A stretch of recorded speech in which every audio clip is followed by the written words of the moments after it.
I like having fun. I like to laugh. I like to meet people who can make Good morning, everybody. Good morning. Good morning. Thank you for applying. I'm really actually talking to the audience at home. I didn't need that from either of you. I'll be quiet from now on. Yes, thank you, Larry. Larry Charles, just out of there's a original sin to this show. There's a flaw to this show. We know what it is. Only one. Only one. There is this thing that we want to keep it light and loose and have the people here. We're not doing David Letterman, Jay Leno, where we're welcome to the stage, welcome to the theater. Everyone's here, but I have to act like they're kind of not because I'm talking to. There is an audience watching, Larry. Oh, my mistake. Yeah. And who the hell are you? What the hell happened? Where the hell is Doug and what happened to his hair? I didn't know I was filling in, but I am happy to be here. Have you ever used a microphone before? Get the hell in there. Get close. I don't know why I have to get right on it. No. Mark, I'm telling you, man. I'll be honest with you. And I know that's your line, but it's anti-bullying week at my daughter's school and my son's school this week. That's the message, and I'm trying my hardest, but it's going to be real hard with you because you've been a pain in the ass all morning, and I want to get over there. And how am I supposed to keep going like this? With you acting like the way you're acting all morning, coming in here with attitude. I don't know why you invited me then. I don't either. But expect some bullying, folks. What else can I do, Vic? I'm kidding. I'm happy to have you here. But we are going to clown around. You got to let me... Give me permission to clown around. You don't need permission. We're in comedy, for Christ's sakes. Do you want to sit back there or do you want to sit over here? I mean, what do you want to do? By the way, it's so hot in here, Mark. Why? I thought I asked you to be in charge of the climate. Where do you want me to sit? I was told to sit behind this office desk. It worked really well a few weeks ago. We had 80 Miles. Do you know 80 Miles? Vaguely. Yes. Yeah, he's a very funny guy. Very funny cat. He's very funny. Very funny. And he sat there and it was not an issue. But with you, it's an issue.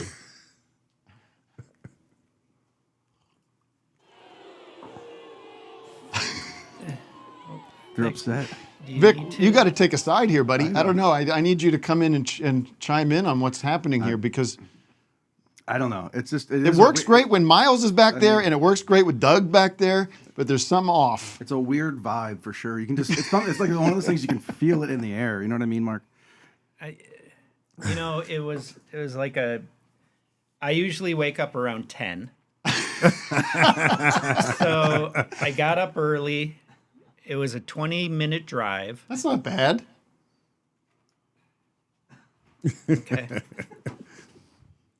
All right, let's continue. Big news. Do you want me sitting here? Oh, God, dude. Can you hear that I'm starting the show? And Sorry. God, I don't know. And I apologize, Larry. Oh no, please. It's just hard. I understand. You can see how hard this is. You're a director. It seems very frustrating. It seems very... Yeah. Yeah, that could go either way, couldn't it? Yeah. All right, Mark. Well, just try to be a positive force on the show today, not a drain, as you do on that show you're on that we can't talk about. What show is that? I can't mention it. Sorry. Not allowed. I have to say something to you, Larry. Yes, sir. And we're already off the map here, but somebody in the Zoom seems to be wearing a Seinfeldian shirt. Can you see? You don't see the Zoom room. Let's No. bring him in real quick, just to see. Do you see this Clinton Haynes? He's excited. no. Is it? No? Yeah. You don't want me to see that? No, Look no. at this. But if he's No? here, he is. Okay. Speak up, Clinton. Clinton, look at you. Oh, Are you hi. trying to Hi, show Larry. off? Hi, look at Mark. that. Hi, Tim. Hi, Vic. Hi there. Are you trying to show off for our guest here? Is that what this Yeah. is? The I love pirate shirt? Seinfeld. This is a treat for me. Love the pirate shirt. And I love, it's such a pleasure. Are you responsible for the pirate shirt? No, I mean I was there when Oh. it came up, but Do you think he wants to talk about a 25-year-old show? Yeah, Sorry, I'm very 35. sorry. 35. Curb. Is that I love really? Curb. I think so. I love Dictator. Thank you very much. Where are you? I'm in Toronto. I am Australian. I'm 35. I'm a Gemini. I'm a comedian. All right, get him out of here. I'm sorry. Thank you. All the best. Thank you very much. Thank you. Let's welcome Vic Berger to the show this morning. Vic. What's up, everybody? Vic with his It's not good. Vic with his Starbucks sponsorship. How much are you getting from Starbucks? No, I don't get anything. I just refill these cups. I just reuse. I reduce and reuse cups. Great. And the big news is Captain Carlin not on jury duty at the moment. Not guilty. You know what? I want to report you to the L.A. County acquitted. jurist because Matt's been doing jury duty like the past this couple week? weeks. Oh wow. Past that's couple a weeks. nightmare. But he's been blabbing about every little. I have not. my How God. dare you? I respect our system. I respect the sanctity he's- of the courts. Yeah. You should get on the Trump jury. That would be very effective, I think. How are they going to find somebody to be on that jury, huh? I think it'll be super interesting. I'm curious. Mark, would you be on the Trump jury? Would you be able to make the case that you belong on there? I wouldn't be able to make a case. Well, they wouldn't choose me. Because you have opinions about him. You voted for him. Well, I voted for him every time. I voted him in off years even. I went down to He's the your mayor's write-in candidate? office. Yeah. We did vote for him in 2016, and but I wasn't sure if you voted for him in 2020. Were you happy No, with the I was job he happy. did? I was happy with the job he did. There's a lot of naysayers out there. A lot of Hey, look at Negative where we. people. Well, I'll ask this to everybody. Look at where we were as a country during his administration to where we are now, Yes. and look at the world. I'm looking. And I mean, yeah. It's getting bad. it's getting worse. It doesn't really matter We who's need in him charge anymore. I think that's the That's the problem. essential We're just in point. chaos and we're not being told. Are we getting into this right now? Whatever you want, but you're the host. Well, let me say that Larry is here because we love Larry Charles, and he loves us. Yes, very much. Deeply. That's fair. Profoundly. Yeah. Larry called into the show a couple of years ago. Who knows when? It was probably a couple of years. It was during the pandemic. It was during the pandemic, yeah. And got along great. I went to visit you. I went to the mountain Yes, top you did. You came. and paid Yes, respect. we hung. Went to the Guru's mansion. No, it's not a mansion. This, maybe, but Yeah. yeah. And then, but you are here because you've directed and produced this movie, Dicks, the musical. Correct. And you're out here doing the circuit, Correct. promoting. And this is Correct. a little unusual for you, maybe. Yes, but I wanted to make sure that I visited with you. That was very important to me. Top priority. Yeah. Wow. Well, we're going to get into that and so much more on today's episode of Office Hours Live. Cut to the credits. That's our intro. We'll be right back. The cold intro. Lisa Tobin. But I really want to spend time with Mark. Yes, you should. But you're here just for the first half because you've got, can you tell me what's going on in Yeah, Hollywood? we're making a sing-along edition of the movie. A what? A sing-along edition with subtitles. Oh, that's fun. So it's being produced really quickly, and I have to go to Hollywood to do a quality check on the colors and the subtitles. So how did you I'll do the interview right now. Can we get the interview over with right now? Mark, are you okay? Do you need anything? You're wondering- there's going to be one or two people out there that think I voted for Trump, and it's not cool with you. It's I believed it. no, I don't want people thinking that. Okay, let's clarify. Mark wrote in John Kasich. Oh, wow. No, I'm not. I'm a It's not. Democrat. No, you know what? It's not your business who Mark voted for, and you want to Well, keep you that. put it out there and then, so now it seems like it's my business to correct. I don't want an article here or there. Oh, you think people are writing articles about you? Trump-supporting comic trying to make it in liberal business. Yeah, in liberal Hollywood. Phony liberal comes out of the closet as Trump supporter on Tim Heidecker's podcast. Revealed, exposed. I don't think there's any shame in who you voted for, Mark. Listen, I just don't want the 27 people listening to. Easy with you. Let the bullying begin. Right now is about owning the libs. That's it. Now, okay, can I proceed with Yes, my interview please with do. Larry Please Charles? do. Jesus Excuse Christ. us, Mark. Sorry about that. And maybe you have some questions. I have plenty of questions. Well, they put two random books in front of you, by the way, and Again, I don't know why. I feel like I'm at an autograph show or something. I am going to get your autograph at the end of this. We have a Sharpie somewhere. How are my pits? This blue shirt, I look good in the blue shirt, but the fluids go right through. You're working hard, though, man. You got those sleeves rolled up. I mean, you're working. You know, I was thinking about Jim Jordan. Right, with this. He never does the sleeves rolled up, but he always looks like a guy who's getting things done. Yeah, But then yeah. he never is. No. Yeah. Nothing ever gets done, but he always has that look of like now we're gonna get can the cameras leave because we're actually gonna get to work now. Yeah, excuse us. Yeah, Yeah. It's like a math teacher. Or Yeah, something, yeah. Right, but yeah. Nothing ever gets done. A hygiene teacher who also did gym classes once in a while. Fucking hygiene. Well, I'm gonna go. He did wrestling. Yeah, he did. Yeah. Yeah, He yeah. did wrestling, exactly. Yeah, exactly. Yeah, that's people call him Jim GYM, right? GYM Jordan. Yeah, he's like, what did he cover up for some? Yeah, some Ohio Sexual State or abuse. something, the wrestling knew about program there. Yeah. Well, they all seem like good people. Yeah, they are solid Americans. So I'm going sleeves down. I don't like this look, but I'm going down in honor of Jim Jordan's historic defeat this week. Yeah. So how did this movie, Dick's the Musical? How did you get involved? This kind of comes out of nowhere. Yeah, I had. You're not looking to direct a movie. I had no Are you? ambitions. I have no ambitions at all, ever. Yeah. I mean, if things come along and I can get something going, I will. And this was a script that was given to me. The two guys who have been doing it at UCB for like 8 or 10 years asked if I would take a look at it. Yeah. I read Out of nowhere. Through my agents, Yeah, you know, and the first page was hilarious. Yeah. I mean, super laugh out loud funny. Yeah. Page 5, page 20. I was going up to my wife going, I can't believe how funny this is. It's so original. The language, it's again, like you, it's like a very original piece. If somebody give me one of your scripts, I feel the same way. Yeah. I'm looking for language, ideas, something that is fresh and different and alive. And this movie had all of that. It was so On the original. page. That's unusual. Imaginative, funny, unexpected, fantastic music, unbelievably great songs that you could listen to and you want to sing. Did they send the music with the script so you could They hear? sent me as well they I can't had do these this. the Like, by the way, I 35 can't do this. It's okay. Do what you have to do. Go back understand. up. Go back up. You can always go down to the T-shirt. Also, you have that option. That's true. You'll have to get remiked though. They sent me the tape of their UCB show where they played all the roles, and the music was only. Oh, about they played the mom and dad They too? played the mom and dad. They played other characters too, and they were so talented. They were like a gay Abbott and Costello or something. I Right. mean, I loved watching. They these were guys. gay though, by the way, Abbott and Costello. Exactly, which that's coming yeah, out.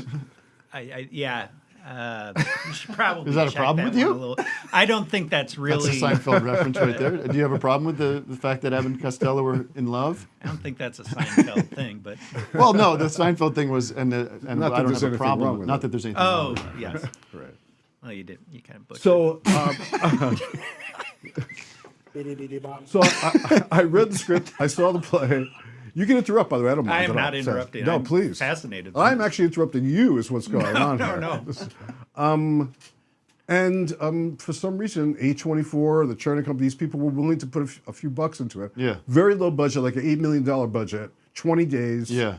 I like that kind of action. Sure. So we did it. And it was like all the exuberance and energy of the spontaneity of shooting a movie in 20 days kind of explodes through the screen. It kind of erases that barrier between the audience and the performers. I'm looking for that interaction, that exchange. Yeah. Like a Rocky Horror Show. Yeah, and it yeah. has that kind of... It feels culty. Audiences Like are going crazy when they're all packed in there together, Yeah. which is how Borat worked, and great comedies need a full crowd. Yeah, yeah, You know, yeah. if you're doing it in a movie theater.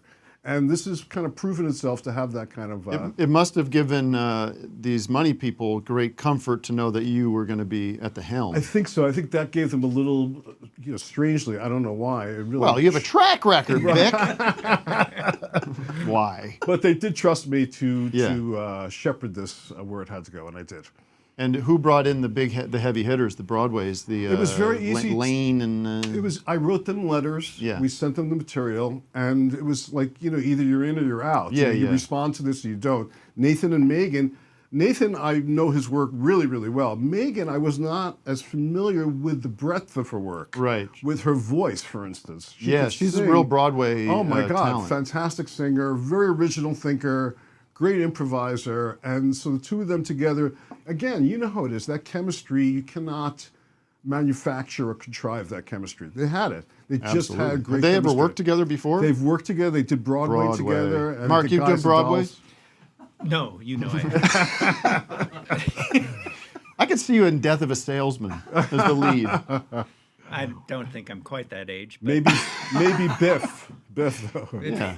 maybe Biff. Yeah. I love thought you did- it's Megan Mullally.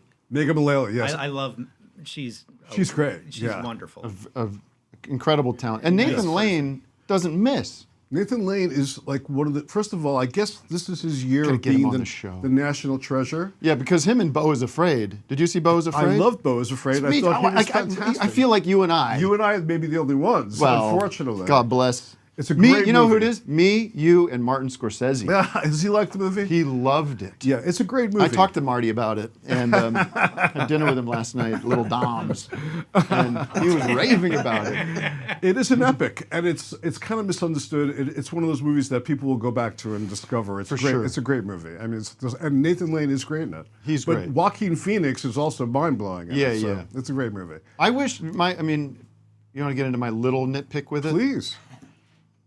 Joaquin Phoenix is fantastic in it, but there's always something about, to me, like the handsome guy playing a character of a schlub. Yes. That I kind of wish you'd just go with the schlub. Yeah. Go with the guy that, like, The I only don't know, thing Mark I would or say, somebody like that. I like hear that. what you're saying. You didn't see that one coming. Yeah. Somebody like Mark might have been great in that I'm movie, all by the for way. it. But the thing with Joaquin Phoenix that I like is that although he can be a good-looking Vic. guy, he'll do that thing with his body, and he can be grotesque. Yes. And it's like authentically grotesque. So I buy this other part of him, you know. I bought it. That's, like I said, minor. Yeah, And I know yeah. it's also how, like, you get the movie made, Of course. Well, he's the one that'll drive the money. but not really. No. That's the other thing is when you look at it, you're like, actually, things are changing so much that, like, Joaquin Phoenix doesn't guarantee you get people to go see your 3-hour insane fever dream of a movie. Like, people are going to... He's in another one. He's in Napoleon. I mean, Yeah. that's probably another 3-hour fever dream. I kind of want to see that. That'll be great also. Yeah, I'm sure it'll be good. Did you see some of those? Yeah, The battle scenes look it looks legit. insane. Yeah. And I'm a big Napoleon fan of the stuff he did to Europe. Oh, Yeah. you like a good conqueror. that's a controversial take.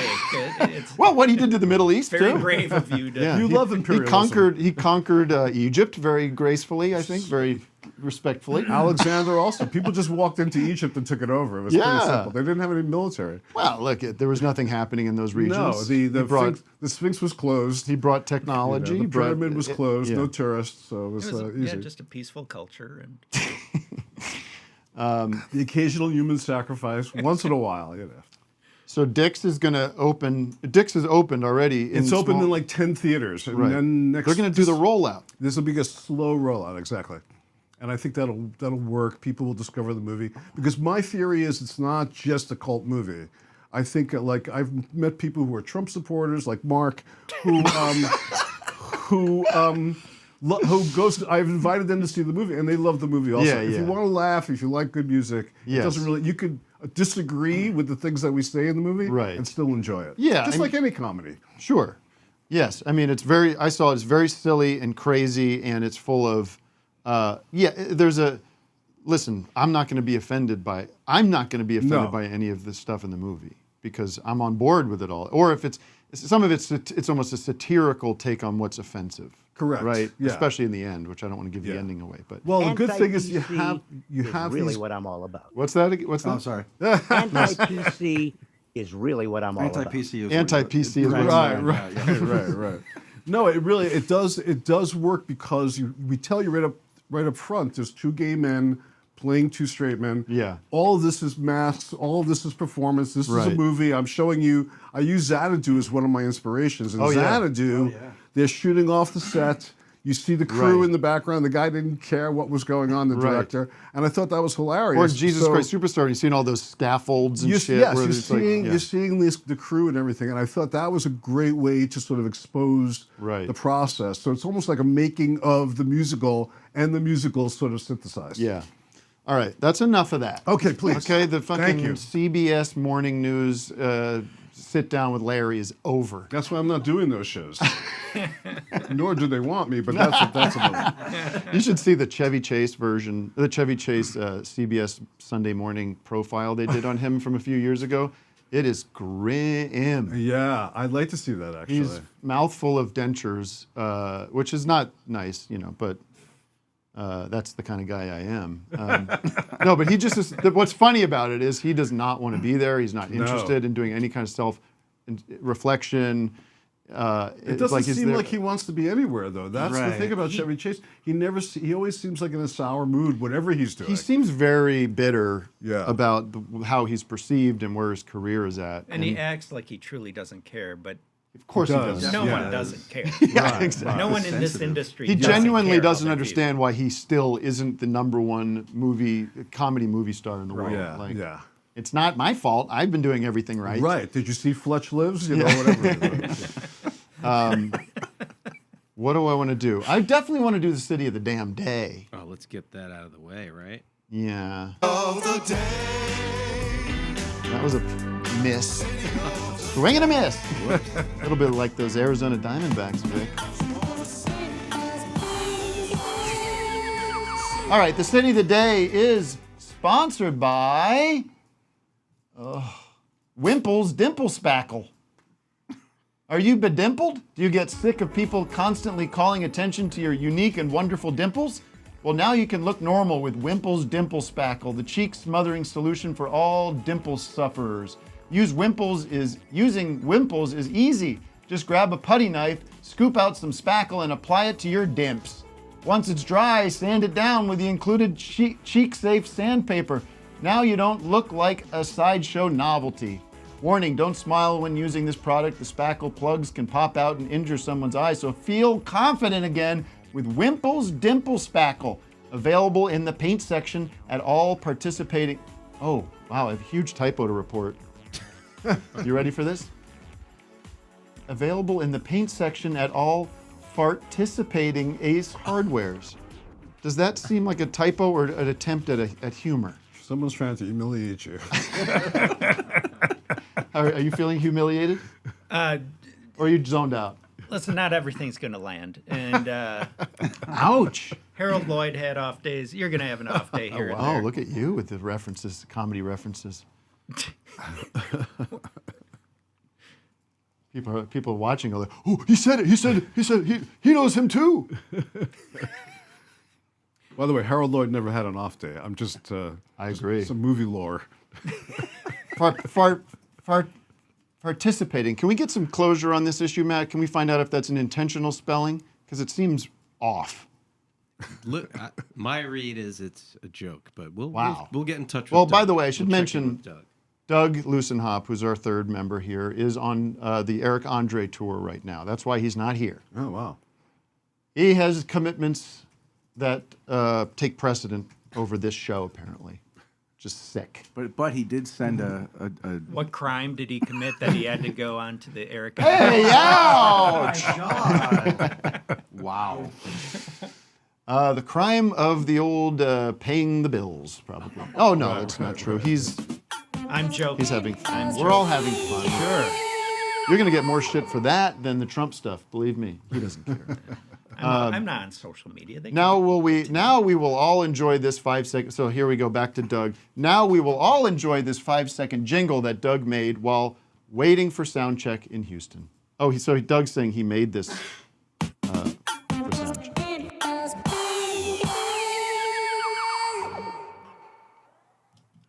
There you go. Yeah. I've got some work to do, so I thought that was going to be longer. I welled up there for a minute. All right, let's find out who the city of the day actually is. Cole. Hi, the city of the day is Atlanta, Georgia. All right, thank you very much. Where are you, in a plane? I'm in a car right now. We're stuck in traffic. That's On our Atlanta way for to you. play. You betcha. We're on our way to play 529 tonight. Me and my band. Okay, plug the band. It's called Jazzy, Gyasi. But I did have a good question, if you want to hear it. Yes. Is that the question? No, I'm wearing my favorite national park shirt, Great Sand Dunes National Park in Colorado. I wanted to know what your favorite national park is. Well, this is actually great because I have a picture of Mark and I that I wanted to show the audience. And Mark is bracing for humiliation, but no, this is sweet. This is actually a sign that Mark and I are, in fact, or at one point were, friends. Look at that. Oh, yeah. And Mark, do you remember where that was? That was at Yosemite. National Park! Now, people think you must have scripted that with the call, but no, that's just how it goes.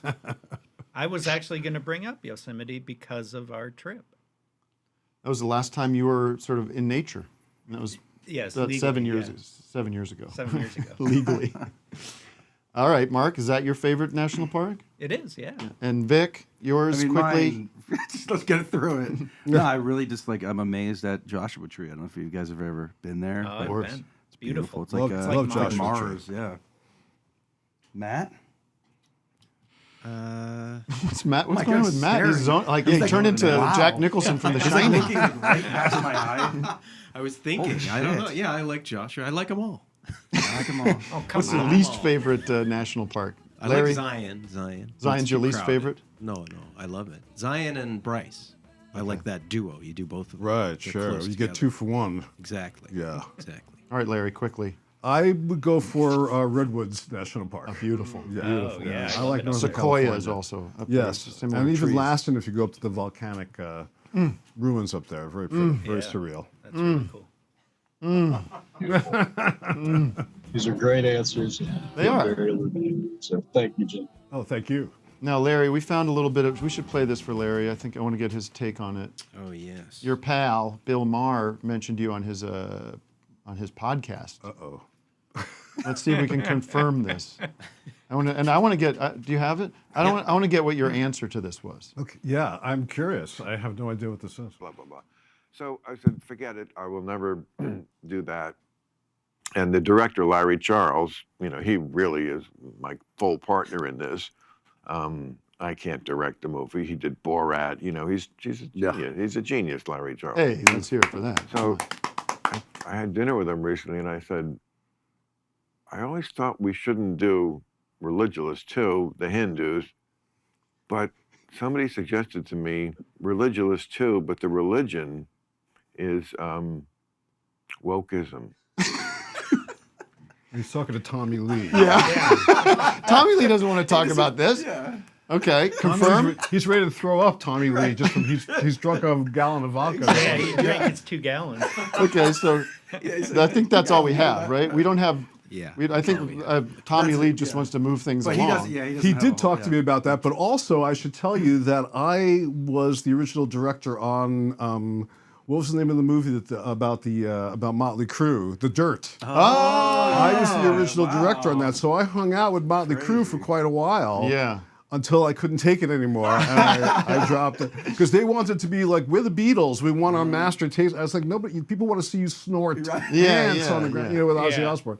So I know Tommy Lee a little bit also, and Pam Anderson was in Borat. So right. And Kid Rock broke up with Pam Anderson because of the Borat. Oh, that's right. Yeah, very, very unhappy That's with that. very sad. But Bill did mention that to me at dinner. We had dinner a few weeks ago. And so he drops this wokeism stuff, and you got to just be like, mm-hmm.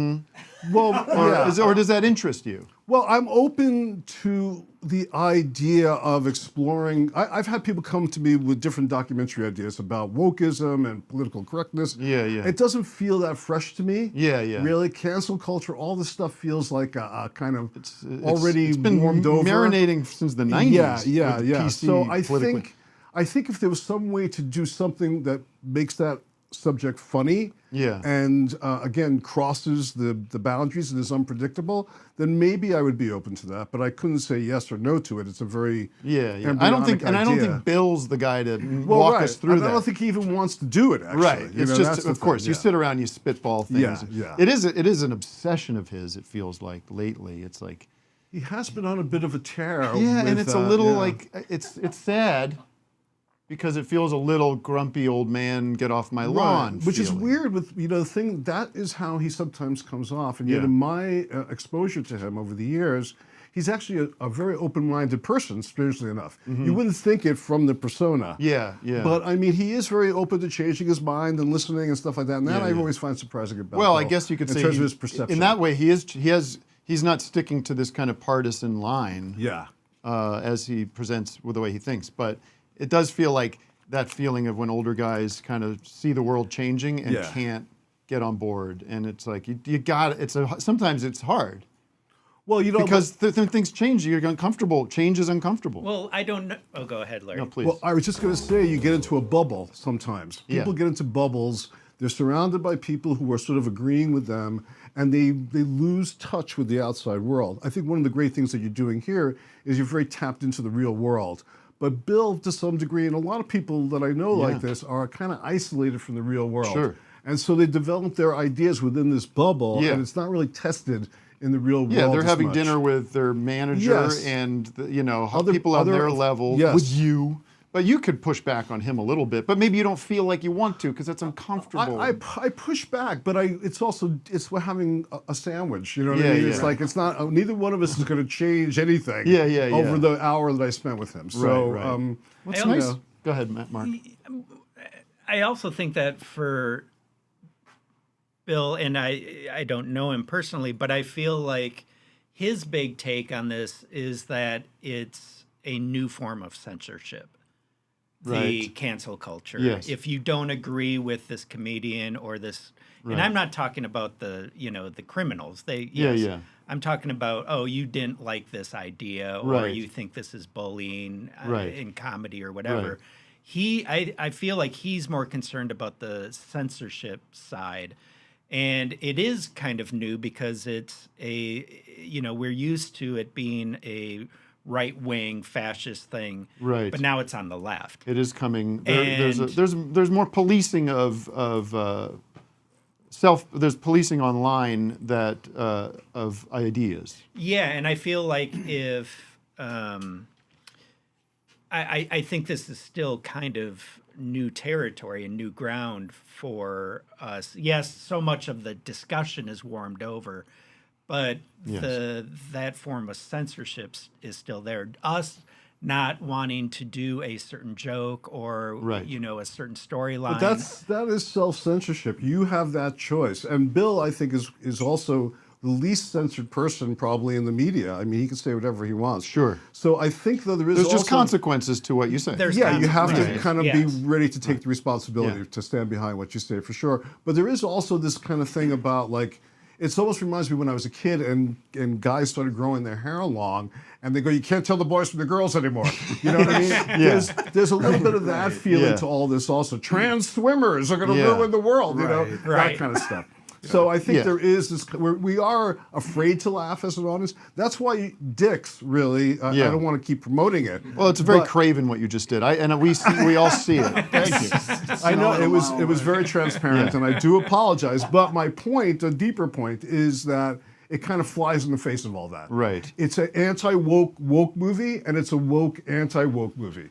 It really does fly in the face of all these proper boundaries that we think we live within. People want to explode out of that. They want to be liberated from these, from the suppression. And this movie gives people a chance to really have a catharsis in the theater. And I think it also becomes this thing where it's almost, on almost every issue, it's it's very hard to distill down a truth or a simple idea about an opinion about something in a social media post, whether it's a infographic on Instagram or a tweet or a longer written piece. You're always going to be leaving something out that doesn't reflect fully the situation. You're always going to be editorializing how you feel about it.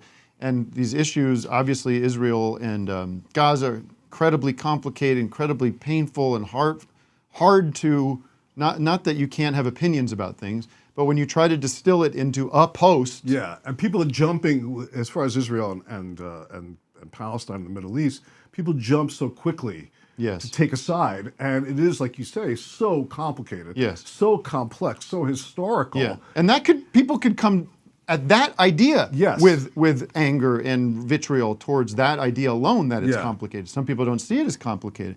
They see it as very crystal clear. Very black and white, yes, it's true. And that's part of the complication of it. There's a group of people who see it not complicated at all, but very simplistically. And those people have to be dealt with also in this discussion. Now, when you context. say be dealt with, what are you saying? Taking them out and dealing with them properly. Harsh. So I don't have much patience for that. No, I think that is very complicated. And I think in this rush to say something, people say a lot of things that don't really have any meaning and then are also misinterpreted. So it just winds up adding to the confusion and disinformation. Now, do you have any prescriptive, because you are very educated, very well, like I would look to you as a wise man to say the joke I've been doing about this privately is sort of like, the good news is I know exactly how I feel about this. Yeah, right. I understand.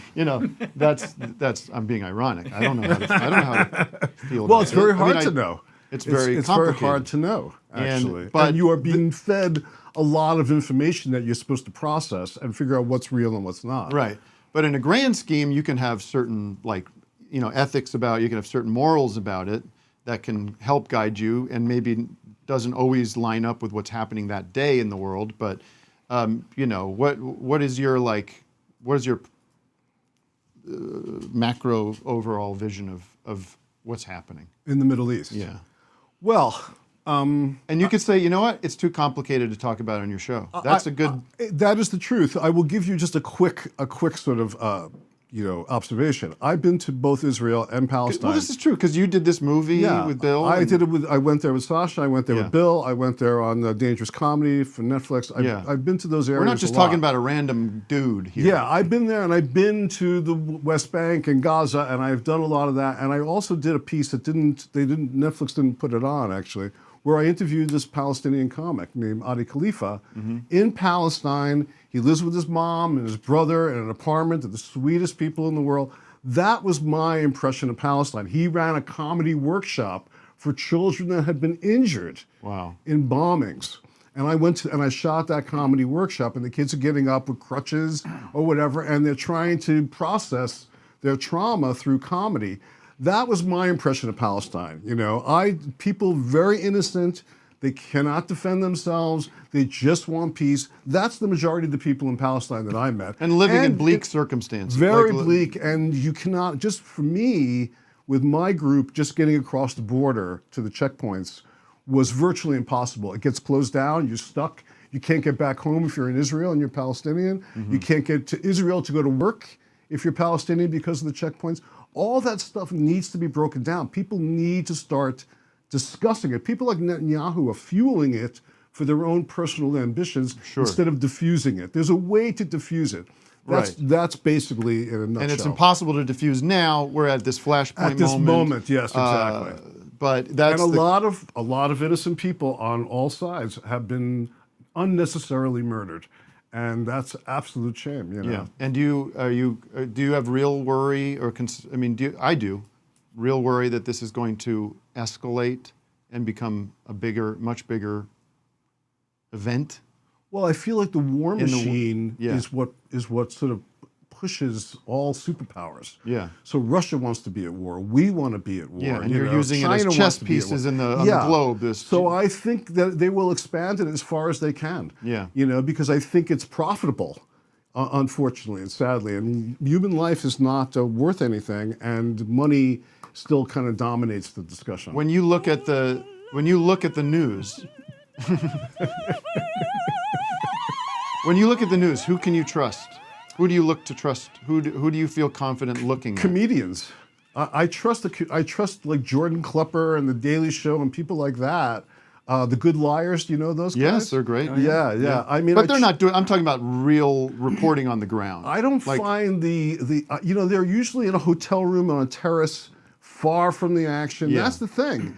If they were down there are people who are on the ground and all that kind of stuff. Yeah. I will respect anybody who's there and sort of. I like to see somebody doing more of the Palestinian side of the story. Of course. I mean, listen, the CNN, I've been kind of tuning into CNN. We all kind of get drawn into, I'm not going to watch Fox, I'm not going to watch MSNBC, but I'm also looking on the web and watching, I like to watch Al Jazeera as much as I can. Yes, me 'cause too. I think Me too. that's a different perspective. But CNN is just, they're every hour says, according to the Israeli Foreign Ministry, or according to the IDF, we spoke with, it's pretty much, it's not a lot of that side. Yeah. So if you want to get the Israeli side of the war, Palestinians don't have a military, they don't have a media, they don't have PR they don't people. really have anything. It's just like Native Americans in this country. I mean, they're here, and they're living in poverty and they are forgotten about. And if they decide to assert themselves, they'll be stopped. You know. Also, we can't overlook the fact that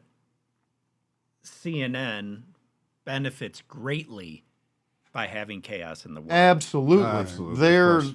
They're licking their chops on the amount of free TV they're getting from just being able to talk to generals about 100%. missiles and. Well, that's why they're so into your boy Trump, because oh Jesus, Larry. Well, I mean, it's true. He is a newsmaker.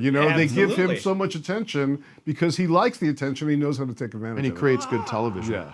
Well, I think he kind of goofed because, I mean, he goofed several times a day, I guess. But like, just if you looked at it, if you were like his minder or whoever, you'd be like, everything's falling apart in the world. Like the world, everyone feels this kind of chaos. It wasn't me. What was that? That's not me. Somebody's been on the line the whole time. I'm gonna go. In a way, Trump could kind of just, and the scary thing is, strong men and fascists look for chaos to kind of step in and say, I'm going to solve everything myself and I'm going to be the strong hand. And, you look for chaos. Chaos creates opportunity. So he could be kind of chilling in the corner and wait for this to get worse. But then he was doing that speech where he starts complaining about Bibi and he was not very nice and he starts getting into these like really, really petty, bitchy kind of things. I think people are, and it's like he just looks weak when he does that. Yeah, but I think that's why he can't win again. I think there's enough people. He's already lost twice, really. Yeah. When you think about it, and so the idea that more people are going to vote for him now is kind of absurd. Yeah. I think that there's a small group of very fervent followers, that cult. He could have, they're there, but I think everybody else around them is already sort of. But he could have played that sort of reluctant, like kind of stays off the media and being like, I had my chance, and but the people, and it's, there's the people demand him return to the White House. Yeah, no, it's true. But he's out there blabbing away. All right, listen. Yes, sir. Let's move on from this. Is there somebody that has to chime in? I love music. On this on the call, on the Zoom room. On this topic? No. Oh, do you want to go to a Zoomer? I don't. What are you? Yeah, that's what I was kind of saying. Like, let's bring make sure we're still live on the air mostly. We are. Why don't we check? Oh, the hotline just dropped. That's right. Yeah, sure. iPhone 7. Oh, iPhone 7. 7. I'm not sure if you're familiar with the fact that the iPhone 15 just came out. Maybe join the 90s. I think the guy with the puffy shirt just showed up again. Oh, different really? outfit. Oh, really? He's a known quantity. Wait. That was really freaky. This kid is so dark that I thought it was like this weird reflection of my own face in the lens. Where the hell are you? Outside. Oh, well, yeah, but you're on the other part of the world. It's I'm in dark Europe yet. right now. I'm in the Netherlands. Oh, of course. Why? We should have assumed that. How are things there? You could tell from the buildings. Yeah, good. Weather is turning. All right. Well, yeah, otherwise good. Did you have something you want to say? Or? Yeah, Tim, I thought I'd heard you talk about this before, but I'm curious, are you a big Howard Stern fan? And if you had to find equivalents, Howard Stern equivalents, like, for instance, who is your Robin? Who is your Beetlejuice? Yeah. I've historically been a big Howard Stern fan. I haven't listened quite as, I mean, I feel like, yeah, all the best, but it's gotten a little... Well, you can't listen to and watch everything. Also, yeah, I loved his interview with Paul Simon. Did you I did see that. Yeah. Fantastic. I saw it in bits, like a little. You're with me on Stern, right? Yeah. Big fan, and I feels like huge fan. But not sure I want to hear about Ronnie anymore. Yeah, I mostly, I used to listen in the car, and now I mostly just listen. To now you music. lost your license because of a DUI. Well, you can only have 4 in this state. 4 wines? 4 DUIs. Well, you have that involuntary manslaughter, the vehicular manslaughter thing hanging over. Well, that's hanging. Yeah, that's not. You got to resolve Alleged. that, man. Alleged. But obviously, I would say if I had to do it, it would be get Matt's Baba Booey, Vic is Fred, and I think Doug is Robin. Does that make sense? And Phil is Beetlejuice. Phil is actually, what's his name? Bobo. Bobo. Oh, God. Yeah. Well, listen, speaking of Phil, I don't know if we should do it. And I want to do this because Larry's here. I mean, we didn't even scratch this fucking surface with you. I do want to ask Larry I'll come a question. back. Go ahead. Yes, Mark. Having been in writers' rooms, and how did you fit in? Because you don't seem...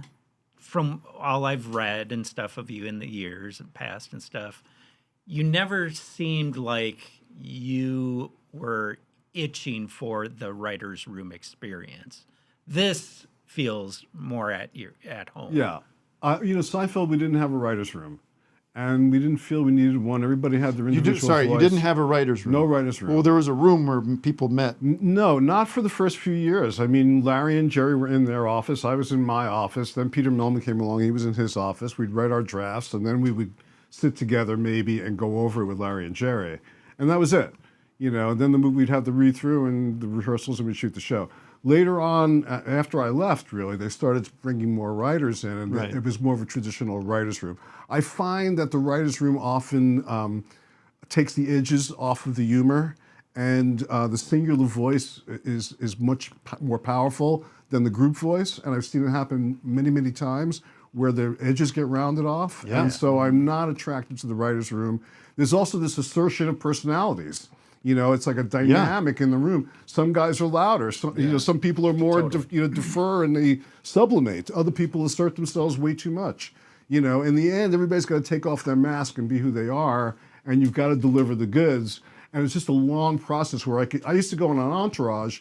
We would have these arguments with the writers, and I'd just give me the script. Yeah. And I would just go in and close the door. I didn't know you were with that show. I was executive producer of Entourage for the first 2 seasons also, while I was doing Curb at the same time. Wow. It was crazy, but I would go into the room and close the door and write the scene because I could write the scene faster than I could discussing it with all these people. Sure. Right. So I was always looking to cut through that process. That all makes sense. Does that satisfy you, Mark? It does. Better than I was expecting. Did that start at Seinfeld, where you're kind of going off on your own, or before that did you go? Seinfeld was your first gig. Was that the very first? Well, no, you had Fridays. I did Fridays, which was quite a ways before that, but Yeah. that's where I met Larry David. I didn't know there was such a thing as a writer's room. I never heard the expression, and we had never done a sitcom when we did Seinfeld. So I was like a sketch writer, and I loved sketch writing. And I would have continued doing sketch writing if variety shows and stuff like that were still around at that time. They died out, and then they came back. Right. You and other people sort of recreated that form to some degree, which is really cool. That's funny about Seinfeld is you see the sketch comedy influence in it, I think, because the ideas are so strong. Yeah, and there are set-piece comedy scenes that are really just could work on their own. Exactly, like sketches. But Mark never cared for Seinfeld. Yeah. That's not true. Big Apprentice fan, though. Apprentice is more my speed. You're more a reality TV guy. Yeah, very much so. I want to get to this because Larry's got to go at the hour break. And if you're watching us, by the way, join patreon.com/officehourslive. We do have sponsors, but if you join Patreon, you don't have to deal with them. You don't have to listen to that bullshit. That's nice. And we love our sponsors, by the way. We're being sponsored by Raytheon this week, by the way. And I love their work. Oh, Yeah. I really do. I mean, I don't know Awesome. everything about what they do, but really, their corporate structure is impressive. Yes, very. I agree. I agree. And their air-to-ground missiles, really top Fast. notch. Yeah. You like how fast they are, don't you? I like their speed. And their accuracy. Their accuracy Sounds is like Jerry. bar Their none. accuracy. Maybe Jerry's doing like a corporate gig at Raytheon. The accuracy. Have you seen the Trump as Seinfeld things that someone's done? They've taken Trump's little shticks that he does in his speeches and put the music and the curtain behind him, and it works beautiful. It works. I'll have to look perfect. for that. I haven't seen that. Oh, That's great. It's him talking about turning on the faucets and the water doesn't come up. yet. Right. The toilets and everything. Yeah. No, but this is so embarrassing. Not for me, but I think what happened was from Mark somehow. No, it's not Mark that's responsible for this, but our friend Phil Braun, who you just told me was the actor's name or the character? It was obviously the actor's name. The actor who played Jerry's father originally In the pilot. In the pilot. Who got recast because He got recast. We didn't think he was that funny.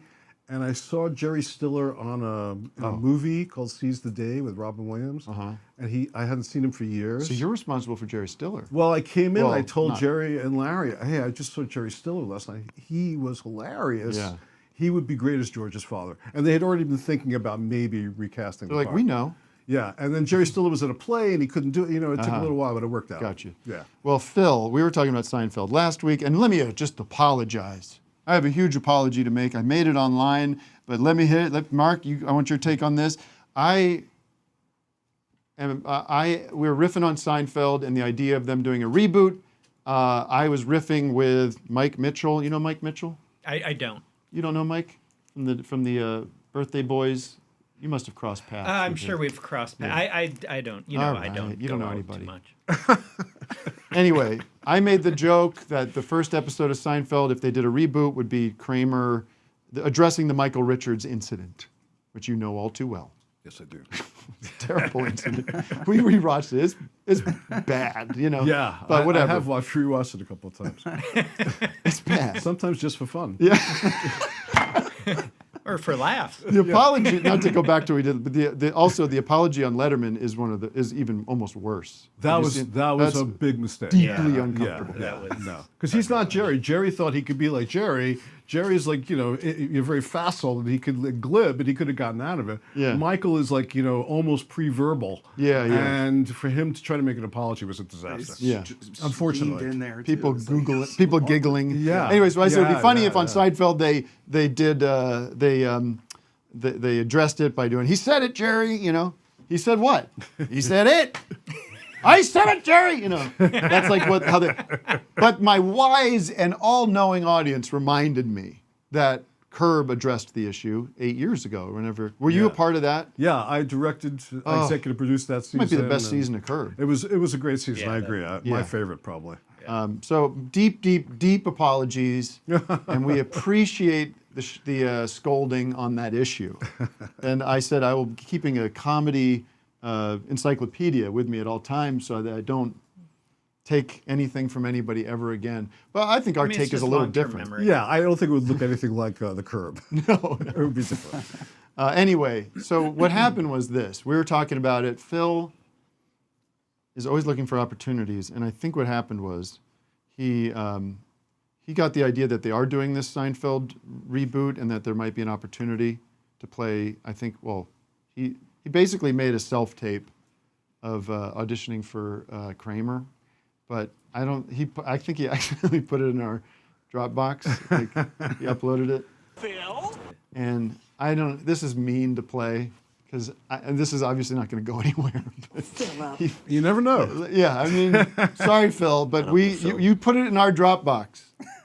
I don't know if you meant to, but we have it, and we should play it. Just a minute of it, because can you play it, Matt? Talk about cringe. Okay, this is Phil Braun doing a audition tape to audition for the new Kramer. There's no new, like, this doesn't exist as a thing, so.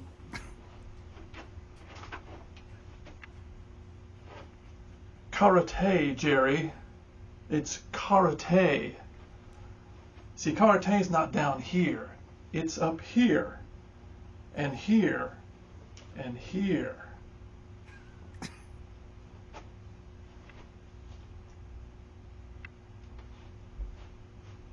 Hello, and welcome to Movie Phone. Oh, yeah. He's just, this isn't Tell going to me happen, which right? What do you movie think, want Larry? to see. I think If it's you an want to interesting see interpretation. Yeah. Terminator 3. I mean, this is why we're fighting Press to one stop all the self-tape auditions. Is that one of the SAG? That's one of the Yeah. SAG. Wait, is that part of the deal? You need notes. It's good to have notes. Is that part of the thing? Yeah. Self-taping? I didn't even know that. Apparently, it's gotten out of hand. I don't get asked to audition Right. for much, so I don't know. But Wait, skip ahead to that because I was looking at it. He did some bit with the folding the closet door. this is pretty long, huh?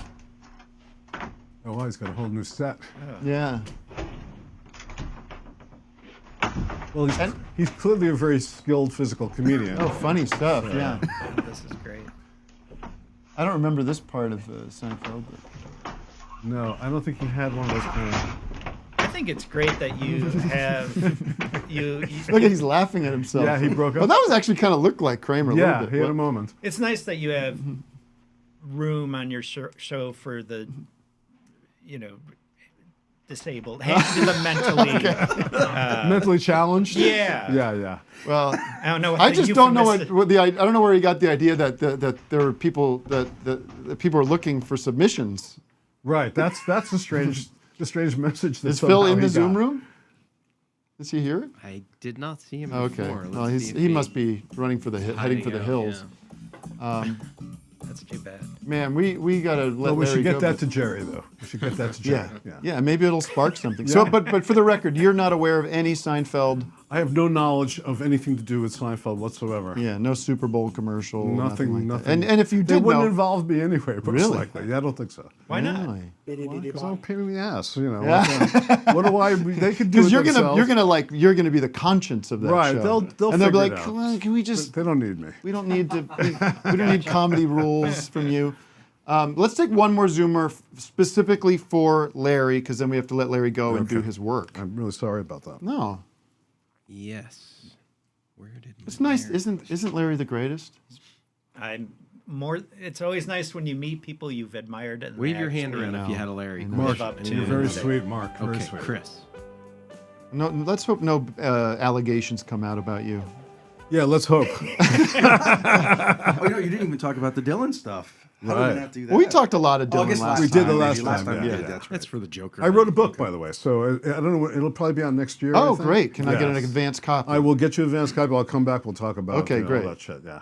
Chris, you have a question. Hey guys, medium fan. Cute. Larry, Oh yeah. Oh my God. this book, my mom bought it for me when I was Okay, in junior if high. you're listening, we've got Richard Belzer's How to Be a Stand-Up Comic book. Which I co-wrote. Oh, wow. Yes. Why? I think my mom got it at the bargain bin at Yeah. Well, you're one of the few people that has a copy. I congratulate you. Do you want him to digitally sign it right now on the screen?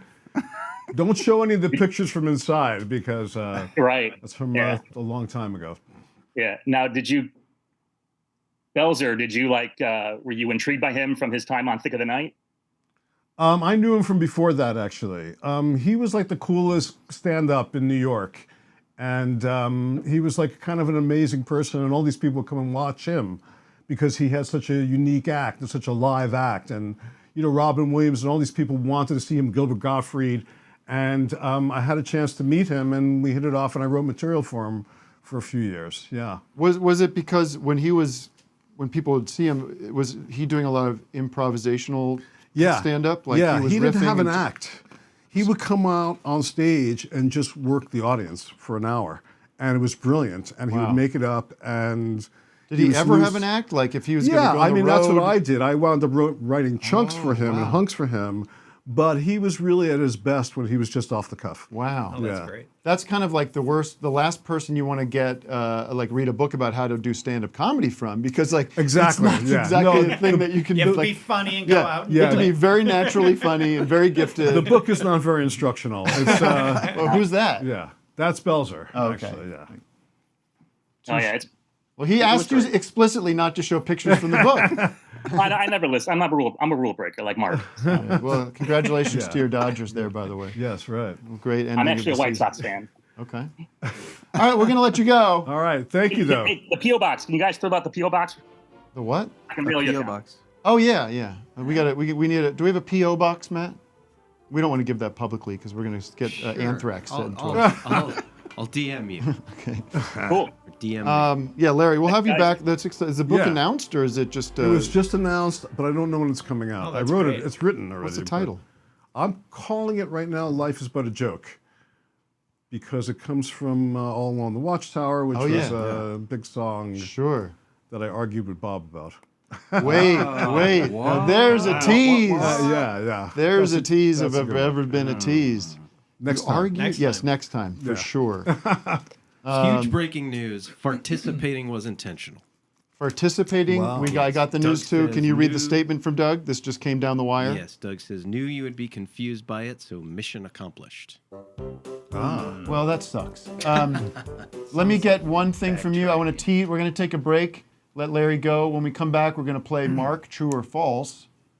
And I'm going to give one to Larry and see if he can go out on a win. Yeah. Mark loves fine wine. True or false? False.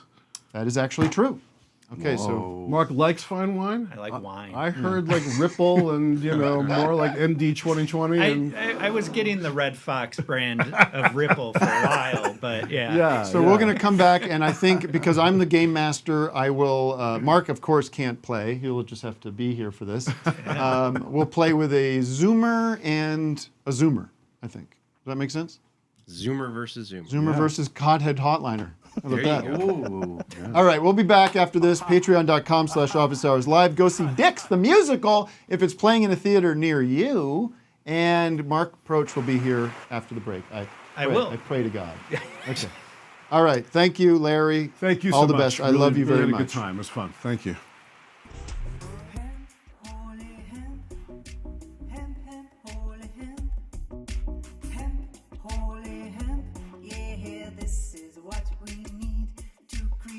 A whole new world through sustainability, yeah.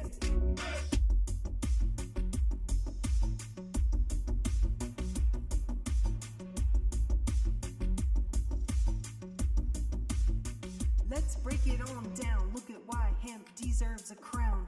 25,000 uses been found. Oh my goodness, where shall we start? I think we'll start way down deep in the heart. Yeah, deep in the heart. We got so much love for a plant that knows it's making medicine everywhere that it grows. Sequestering the carbon right out of the air. Replenishing the soil, dropping leaves everywhere. Its root grows deep, at least a foot down. Breaking up the soil, letting nutrients abound. CBD to ease the suffering. CBD to ease the pain. Within a complex mix of full spectrum cannabinoid.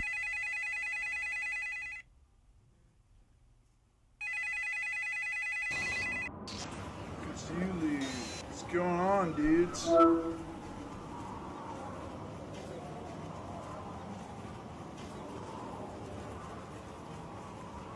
Everybody is doing their thing. Some of them are ahead of the curve.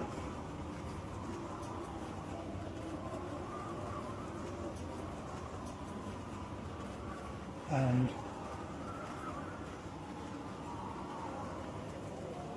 that is why they are just misunderstood.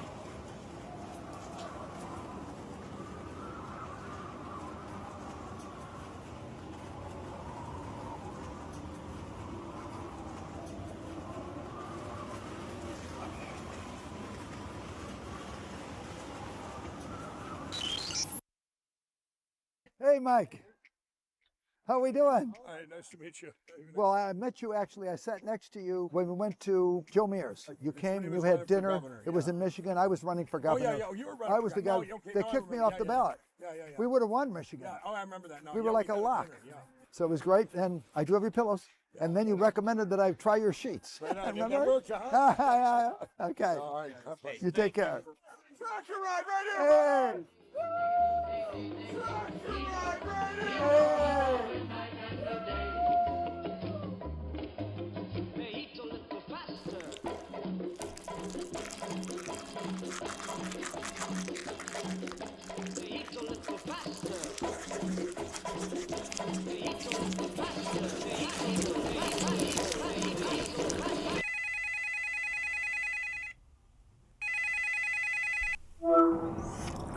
This morning I was doing some research, right?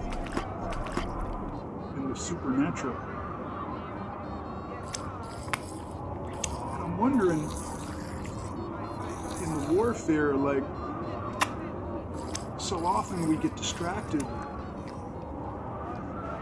by the pettiness of the enemy. It's just a distraction.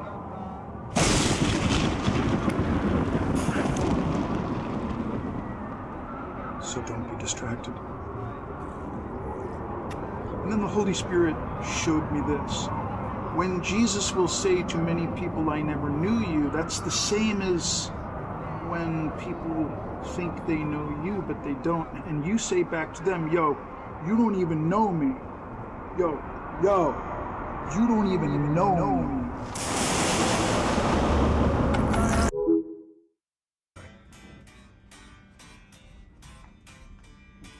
Are you rolling? Oh, you're okay. So, Cream of Clapton tribute band is going out. Of course, Will Johns and some family members. So we just want to say shout out to the Cream of Clapton. We look forward to seeing you out on the road sometime.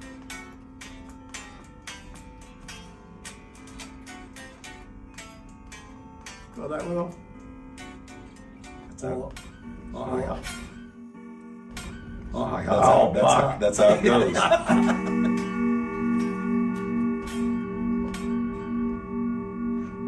Okay, that's how it's done, guys.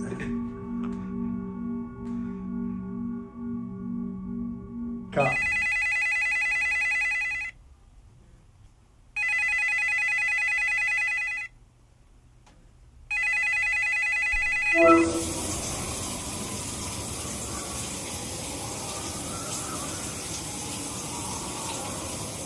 It's all going to be okay.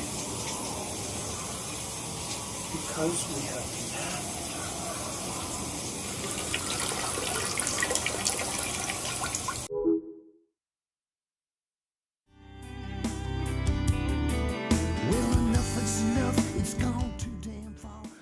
We're fucking back, yeah? How you doing, yeah? We're fucking back! That's how we do it! We're fucking back! Who am I? Who am I? Mark has insisted. Totally, we didn't even tell the sound guys. This just happened. Mark had a fit. He had a little fit. I didn't. Little baby Mark. We should move him over. That makes sense. He said, I don't want to sit back here anymore. I don't want to be treated like I'm just a little, like I'm DJ Dumb Doug. You said DJ Dumb Douggpound, which sucked. Dumb. DJ Dumb Doug. No, you said DJ Dumb Dumb Pound. And Mark, first of all, chill out. I'll do what makes you happy, whatever that is. You didn't ask And me to be moved. You asked me, and I Give said me a yes. It's more comfortable. and he's not on, like, mic isn't on, so we can't hear what you're saying. I'm trying to run a tight ship here, and you're making it very difficult.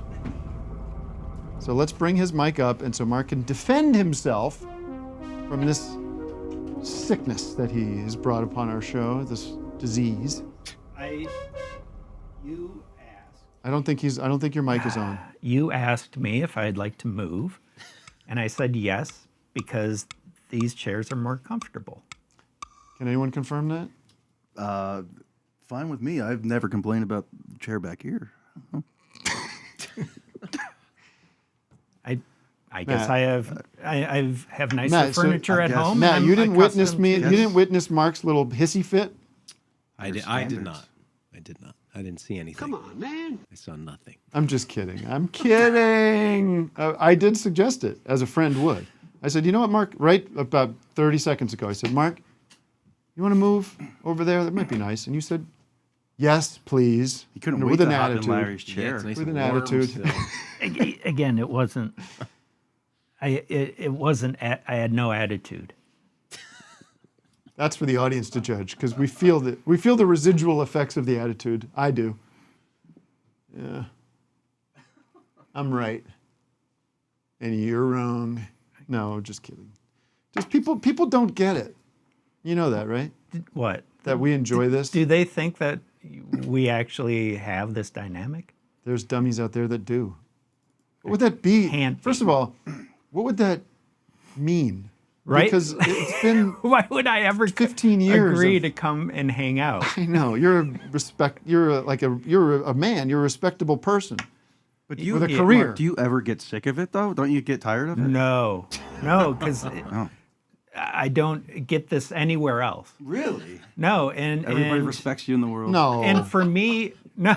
Everyone treats you like this, don't No, they? but for me, it's I laugh at it. Right. And as long as I find it funny and I'm laughing at it, no, I could do this. Challenge kind And I think I have a meter inside of me where there's a level where it doesn't get abusive, even for funny, even if that was funny, I don't. Yeah, I mean, it never. I have taste. We always. I mean, it's just enjoy. I don't know how else to explain it other than it's enjoyable for us. It's fun. Can I tell them what picture you sent me and Greg last night? Sure. I don't show it. I won't show it, but I'll describe it. This came in. I want to see what time it came in. Because sometimes I go to bed pretty early, and you don't. This came in at 10:15 p.m. Yeah, I think I I was just showering. nodded off. And it's a very, very. I'll show it to Vic, and you can describe it because you haven't seen it yet. I think it's someone's chest, and I see a big zit next to a nipple. It's not a zit. It's a mole. So then you said that was a mistake. I was meaning to send that to my dermatologist, and then we went Greg went crazy on it. So excited to receive that. How are you, by the way, for real? I'm great. I'm doing fine. Enjoying the time off? Are you getting antsy? I always think about you, what you're doing. How do you get through the day? Actually, Or how do you we not? have someone else who wants to chime in regarding Mark. Oh. I believe they're calling in from the road. Hello? 323? Hey, is Mark there? Is Mark? Can I talk to Mark? Yeah, who's that? Yeah, this is Mark. Hey, this is Neil Hamburger. I need to talk to Mark. Oh. Mark. Yeah, hi. Is he there? Yeah, hi, Neil.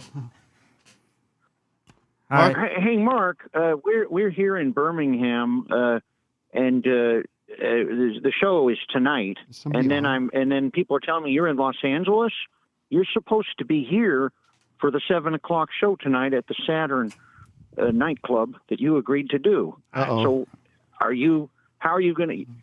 Are you leaving direct from the office hours to get out here because you agreed to do this? I couldn't. And this is you're. I lost my credit card, so I couldn't get the ticket. But I texted you 2 years ago and asked you to do this, and you had plenty of time to get a new credit card, or borrow money or something, because now people are going to be very disappointed. Yeah, Neil, You gotta get out this here. show's been advertised with an appearance from Mark Proksch. Mark Proksch. Yeah, 2 years ago I texted him and asked him if he'd do it, and now I hear that he's at your studio, Tim. Yeah, in Glendale. Helen? Yeah, in Get Glendale, the hell out of California. there. Hey, to all the listeners, Mark's leaving the studio. Sorry, no more Mark on the show. Well, He's got to get out to Birmingham. I don't think he's gonna. I mean, it's Neil. It's 11 a.m. here, okay, and I don't know if that we're going to be able to get him over to Birmingham, Alabama for tonight. Even because- if I wanted to, I can't. My car situation, I won't even be able to get to the airport. But it's a 4-hour flight, and there's time. And you can go on second. I'll go on first.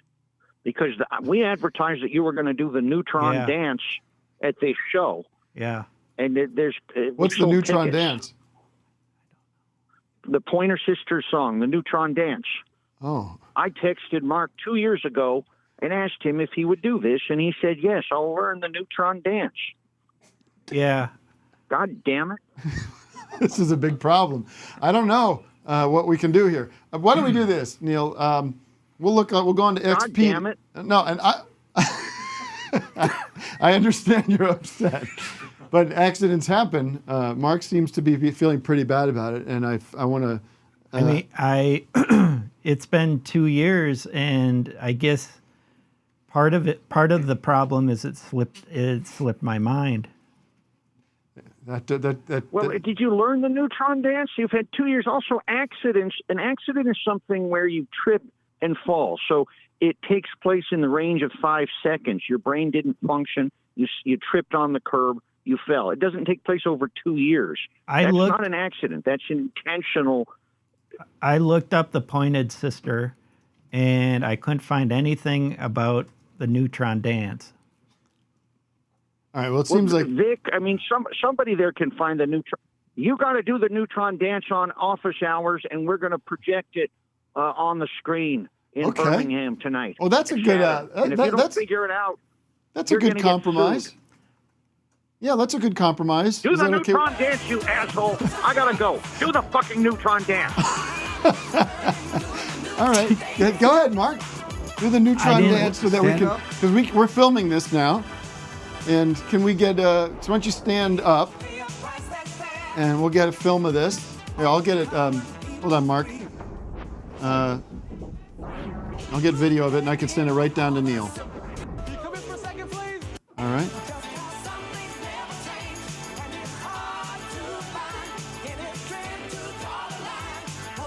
Look in my camera now. And lip sync along with it so they can match that up.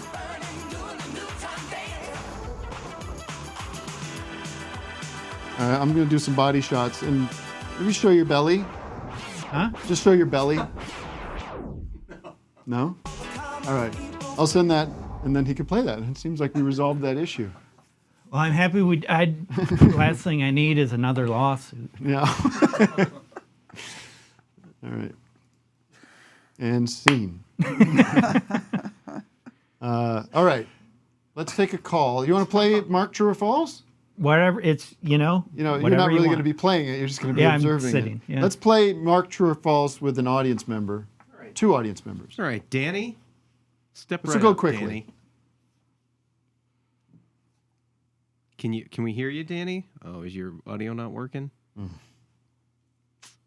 Sorry, Danny. Let's go from Danny to Dylan. Oh, Dylan. Hey, everybody. Good to be here on the show. Hi, Dylan. I'm a big fan of Mark. Oh my goodness, hello. I like his shows. I like his Yo-Yo Man. This is Bob Dylan calling in to speak to Mark. Mark, I wonder if you play synthesizer on my new album. Will you do some drum programming for me? Oh. Is this Dylan? This is Dylan, the real Dylan. Oh, the real Dylan. Matt Dylan. No Bob allowed. Dylan Baker. All right. I met Dylan Baker. Oh. Nice guy. Really nice guy. No reason not to be. Matt, shouldn't we play with a... What are you doing? Tweeting, promoting the show. Jesus. Oh, Dylan Do you Baker. want I just had to another Google who Zoomer, that or do you is. He's wanna the dad go, from... Hotline. What's that called? Happiness. Happiness. That's a most amazing movie. That is, you can't find that movie. Oh, is that right? Is that true? Yeah, I've tried to find it. It's not on streaming. It's not on streaming. You know what's not on streaming? I was trying to show it to my kids. See if you remember this movie. Something Wicked This Way Comes. Yeah. Remember that movie? That's not on streaming. It's not on anywhere. I couldn't find it, at least. Huh. So we watched The New Haunted Mansion. And? I'm feeling this thing where it's like somewhere the knowledge of movie making has kind of gotten lost or ground down or well, what it committed is away. Committed away. They're making movies for the entire world. I know. Instead of just an American audience. Yeah. And so they have to appeal to all these different cultures, which, fine, but you're not going to get movies that are specifically right. And it just gets the committee that is writing these movies is they're everyone's there's no strong voice to say like, well, that doesn't actually work. Right. That's going to be, but we need it, so make it work. That's why these movies like Larry, the 10 million and that's where the good stuff is where the good stuff is. The other one I saw that was like that was The Meg 2. Now listen, these movies aren't supposed to be great movies. They're supposed to be fun. They're supposed to be fun, but the problem is I couldn't figure out what the hell was going on. Yeah, I've heard like that with the Meg 2. It's like the doll thing? Is that no, it's a big giant shark. Megalodon? Like I feel like an idiot because those movies are supposed to be really simple and clean and fun and just stupid and fun. I also keep saying the same three words, but I was lost. Did you see Barbie? Rudy. I haven't seen Barbie. No, I enjoy Barbie. I came clean on the show. Now listen, I know it's fine. I have people that saw it. I have people that I respect. No offense. that hated that movie, and that's probably the way I would feel about it. Well, what do they want? Like, they want Citizen Kane? No! Tim wouldn't like it. It wasn't that much fun. All right, thank you. We're not here to talk about movies. My kids enjoyed it. I don't know. My daughter loved it. My mom loved it. Yeah. But certain people, I will remain nameless. The way they talked about that movie, I think you and I should see it together. We should. We used to go to movies all the time. We did not. Before you moved out here, yeah. When did we go to see a movie? Oh, you and I would go to movies all the time. What? We saw the Danny Boyle. I think it was Danny Boyle. No, the one with the starts with the dinosaurs. Boy, no, not Boy. What was that? Not Danny Boyle. The oh boy. We liked that. The dude with the great movies. The dude who shoots everything from behind at sunset. Come on, Dylan. The guy that shoots everything from behind with the sunset. Brad Pitt. Brad Pitt was in it. No, wait, Brotherhood. Boy, no. Jason Statham. No, not Jason Statham. He's in Meg 2. And we also went to that silent movie. The Artist? Yeah, we went to that together. Maybe you're right. We would go on dinner dates and see movies like adults. But then you moved out here. It's not that I moved out I'm 10 minutes away from you. Now you are. It's just because I have kids. Benjamin Button. Not Benjamin Button. No, it's not the This is going to drive me nuts. Yeah. I'm looking. Doesn't the chat know? This guy's acclaimed. He made the Thin Red Line. Yes. Babel. No, Tree he of made Life. What? Tree of Life. Tree of Life. Terrence Malick. Yeah. Love that movie. That was great. Beautiful. All right, well, let's go see movies again. My kids, I don't need to spend any time with them no more. Great. Mark, true or false? Dylan, and now let's get a hotliner on. Danny Mossman on the Does anybody have any questions for Mark? I feel like the audience isn't really appreciating your talents. It's a common theme in my career. I hate that drop. Hello? Yes, who's there? Dano. God, oh my Vic, God. I literally there was no... understand. I know. Sorry. Danny, you are live on the hotline. Can you hear us? I see somebody else in the... Let's go. Yes. Where are you calling from? I can hear you. Maryland, Denton, Maryland. Eastern Shore. Now, do you know who Mark Proksch is? Let's go. Absolutely. He's on one of my favorite shows. The we Vampire Show. We can't say the name of the show. I'm sure we can. I just do it. Let's do it. All right. Why you sound like you're calling from Alabama? Bam. Son of a bitch. I don't know. They gave me a twang over here when I moved here. I'm from New Jersey, man. I should sound like a Italian. But all right, you're gonna play Mark True or False against Dylan. Okay. British, so. And we'll go Dylan. What's your name again from Maryland? Danny. Danny. Danny versus Dylan. No game show music. You Danny. don't have anything like that, I guess. Do you want me to do it? I don't know. Okay, I can't tell if you want me to do it. See, my bullying of I Vic is a know. different tone It's- than my bullying of Mark. Way more sincere. Now I lost where it is. I'm all out of sorts. Oh, no, not that. Yeah, give me a metronome. All right. I'm trying to think how the rules should go, and I wish Matt would help too. I wish Matt would chime in with rules. Should we go one, like Mark gets Yeah, it? take turns. It's gonna be too hard It's to 50-50, though. You know what I mean? So it can't. True. Like, Daniel, you're up first on the line from Maryland. Is it Daniel? All right. Danny. Okay. Danny and Dylan. Danny. Danny. True or false? Yep. Mark stars in the FX show What We Do in the Shadows. Oh my God, absolutely true. All right, that's one pork. One pork from. All right, instead of ratings, we're doing porks. You get 1 point as a pork. All right, Dylan. Mark was born in Columbus, Ohio. False. That's 1 pork for Dylan. Damn it. Tied up here. Danny boy. Mark masturbated Yes, this sir. morning. True. That is correct. wow. Mark did masturbate this morning. That's 1. That's 2 porks. Matt, you keep track. I can't keep saying. I got it. I No got it. objection to that from Mark. That's just true. It's false. We have true here. And I want to just thank our intern Joseph for doing the research today, by the way. Joseph and some good pals of ours. And Carson, too. Carson, our Lieutenant Carson. A lot of office hours. Our crew here helped put this together. Okay. Who are we? To Dylan? Over to Dylan. Yeah. Over to Dylan. Mark's first wife is named Clementine. False.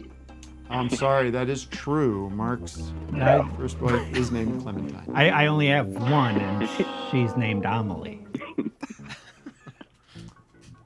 Amelie? All right, well, we're going. Well, we're not going to get into like you.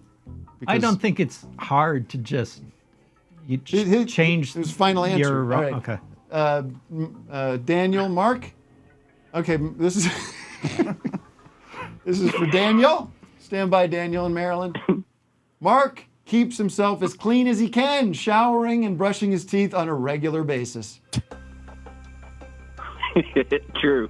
False. I'm sorry. That is false, according to the research we've done. So that's no porks. All right, Dylan. I'm ready. In 2003, Mark was a vocal supporter of the war in Iraq. True. That is correct. You got a pork. All right, Mark. Daniel. Daniel. Mark was on an NBC sitcom called The Office. True. That is correct. Pork him up. Mark's favorite TV show is The Partridge Family. That's to Dylan.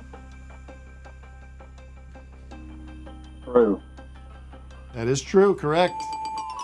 1 pork for you. Mark, Tied up. 3 porks apiece. All right, this is a big one for you then, Daniel. Daniel, my brother. Mark's favorite actor is Howard Stern. His favorite actor? Yeah. True. That is correct. Mark's favorite actor is Howard Stern, which I thought was weird. Like he's only really been in, I mean, he's a great broadcaster, a great talent, very funny. But I mean, dude's only really been in 1 movie playing himself. Yeah, I didn't. It's not. Fart Man. It's not true. So. Fart Man, yeah. Is that what you're into, Fart Man, as actors go? But meanwhile, you got Michael Caine, and you've got these other actors out there killing it, doing so much great work, and you go with Howard Stern. Very interesting. Yeah, I didn't. Mark, okay, this is final question. What is the score? Can we get an update on the score? We got Danny's with 4 porks, Dylan with 3 porks. Porks. Oh. I need 1 more pork. You need 1 more Could tie pork, it don't up. you? All right. In 1993, Mark got kicked out of a Stone Temple Pilots concert for public urination. True. That is true. We have, I think, Joseph, can you get on the... We get Joseph in the control room. Joseph, you found the police records? Yeah, I had to do a little bit of digging, but What's that? I had to do a little bit of digging, but yeah, we got them. Oh, that mic's not working. Red-handed. Oh, They have them back there. they have them. We have them. We'll pull 'em out. I was a freshman in high school. So? You don't urinate? You don't I'd urinate in never high school? liked the Stone Temple argument? Pilots. That's They your were not argument? around. They were That's not your around at that defense? time. Is that you're in high school? I mean, that would explain why. You don't know the world. It's hard to prepare a defense for something so asinine. Okay. All right. What do you want to dispute here? Do you want to dispute that you masturbated this morning? I'm more embarrassed that people think I went to a Stone Temple Pilots concert. I mean, that's the most embarrassing. I mean, that was at the time. I would have gone to a Stone Temple Pilots, maybe. I don't know if I would go with a friend or. I went when I was really young. I didn't know what I was doing, but it was fun. You did not support the war in Iraq in 2003? No, I did not. No. Okay. Your favorite actor is not Howard Stern? He was great, in his movie, but that was a one-off. I'm not basing. It's not a true answer, and no, it's not my favorite. I don't really have a favorite actor. I would. Joseph, what the hell's going on here? And I didn't masturbate this morning. Oh my God! I'm just relying on my sources here, and okay, they say otherwise. All right. Is this the real Mark? Do we know for sure? Let's go back to Dylan. Dylan, you have one opportunity now to Stuff that ass with a steal. lot of butter in there. Right? Steal the game? Let's do it for they're Dylan. tied up. Dylan's Okay. everywhere. Come on. Four apiece. Mark Wahlberg is a rapper, actor, and entrepreneur who owns a restaurant called Wahlburgers. True. True. That's correct. All right, Dylan, you won. Nice job. We're going to send you a pack of, what's a good brand of bacon? Hatfield. Applegate. Smithfield. It's a good brand. We're going to send you some Applegate I bacon. love that Applegate came here. I'm picturing my fridge. Yeah. I don't love Applegate, but you buy it. I'm not a big bacon person. You don't eat bacon. I do, but I'm not a big. What do you have for breakfast? I have granola and some kefir. Really? Yeah. You don't have a BLT ever? I do You're love one of these BLTs. guys that don't have I didn't BLTs. say I don't eat bacon. I just said Hold the people wear bacon. shirts. I love life I know what starts you're at saying. bacon. The obsession. Yeah. Yeah. Oh, yeah. I think it's a minor food. Oh yeah, But absolutely. I like a BLT. And I like Me too. bacon and eggs. Yeah. Bacon and eggs. I'm a slut for bacon and eggs. Okay. Oh, God. Yeah, it's good. Egg slut. Yeah. Oh, I hate that. Yeah. What's your least favorite word? Slut? Oh, this is such a comedy trope. Least favorite word. That's the worst. That's the word. That's the trope. Yeah. Is that moist is a bad word? Fuck. But John Early did that in his wonderful special that I produced. You want to take a question? You want to let? Yes. The squirrels. Someone has Little a good black question. squirrels. Suman, are we saying that right? Has a question for me. Where'd you go, Suman? Can you unmute, Suman? Hello? Suman the human. Are we saying that right? That's right. Suman is right. Oh, by the way, I'm going to be up in San Francisco tomorrow night. Oh, you are? Yeah, I'm jumping off the Golden Gate Bridge. Oh God, don't do that. No, I'm You have a performing. Family? Well, they're going to have to move on without me at some point. No, I'm going to swing by and try and stop you. I'm performing as part of a celebration of McSweeney's publication, the cool. McSweeney's publication, at the Club Verde. If people in San Francisco know Club Verde, I have to figure out what I'm going to be doing. Yeah, are you going to do the split, or are you just going to do one or the other? I'm going to go up and do my a sort of loosey-goosey stand-up, I'm calling it. It's not the leather jacket character. Okay. It's a little more... Are you moving away from that? I'm slowly moving away from that, bringing him out for special occasions. Is that fair? No, I think that's great. I think it's... the last couple times I did stand-up, I didn't think it worked. Really? Yeah, in character. Because people, I think, are too used to me now on TV. Yeah. That when I do that it's like they want, I don't know. It doesn't hit, I don't think, anymore. Is there a world where you aren't that character and do stand-up? Do some kind of live Doesn't thing? interest me as much. Okay, well, you're moving on from that. Yeah, I don't know. That's fair. I still like it. I did it. I'll tell you, I did this show the other night at the Legion Theater, and I was asked to do it. Rachel Callie, who is tremendously funny. Yeah. You know her? No, I don't know her personally, but you know who she is. Yeah. How do you know who she is? What are you paying attention to the comedy world? No, but every once in a while, someone will send something. Okay. And we're going to get her on the show, I hope. But she's tremendous talent. But so she asked me to come down and do a set. She was going to be doing this longer piece that she's working on that was tremendous. And I said, of course, be honored to be a part of your show. What's happening in the world, and I have to just accept this, is that the audience is she's very young. Very young. And her audience is very young. And some of the stuff that I'm talking about is going right over their heads. I'll give you an example. I do this joke about Eric Clapton, and I got a look in the audience. People in the audience didn't know who that was. Yeah. Oh my God. There was a look of, I'm like, do you guys know Eric Clapton? Like, almost like just, hey, did you hear about Eric Clapton? And this girl was like, and I'm like, you don't know who Eric Clapton? And I immediately had to be like, well, I'm not going to shame this person for not knowing who Eric Clapton was. Right. This person was probably born after Tears in Heaven came out. Oh, absolutely. I can't believe this.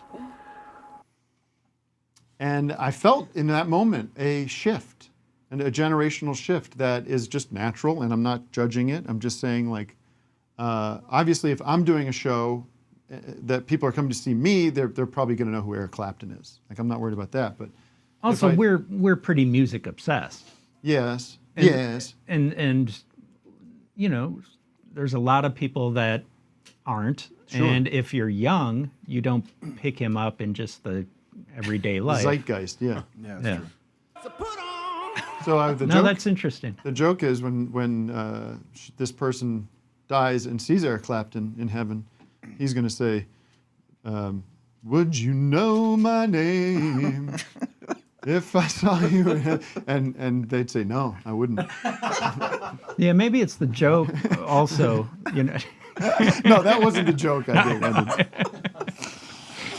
Anyways, we have a caller that's been patient. As soon as I saw that Golden Gate Bridge, I went on a total. Jesus. Do you know who else is on the venue, or is it just you?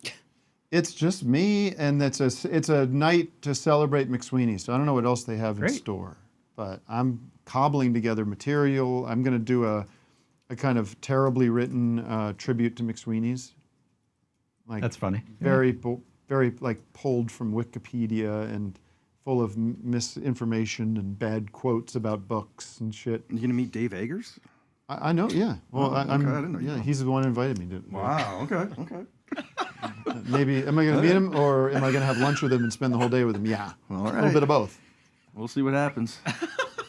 We'll just have to wait and see. All right, Suman. How do you like that? I got that.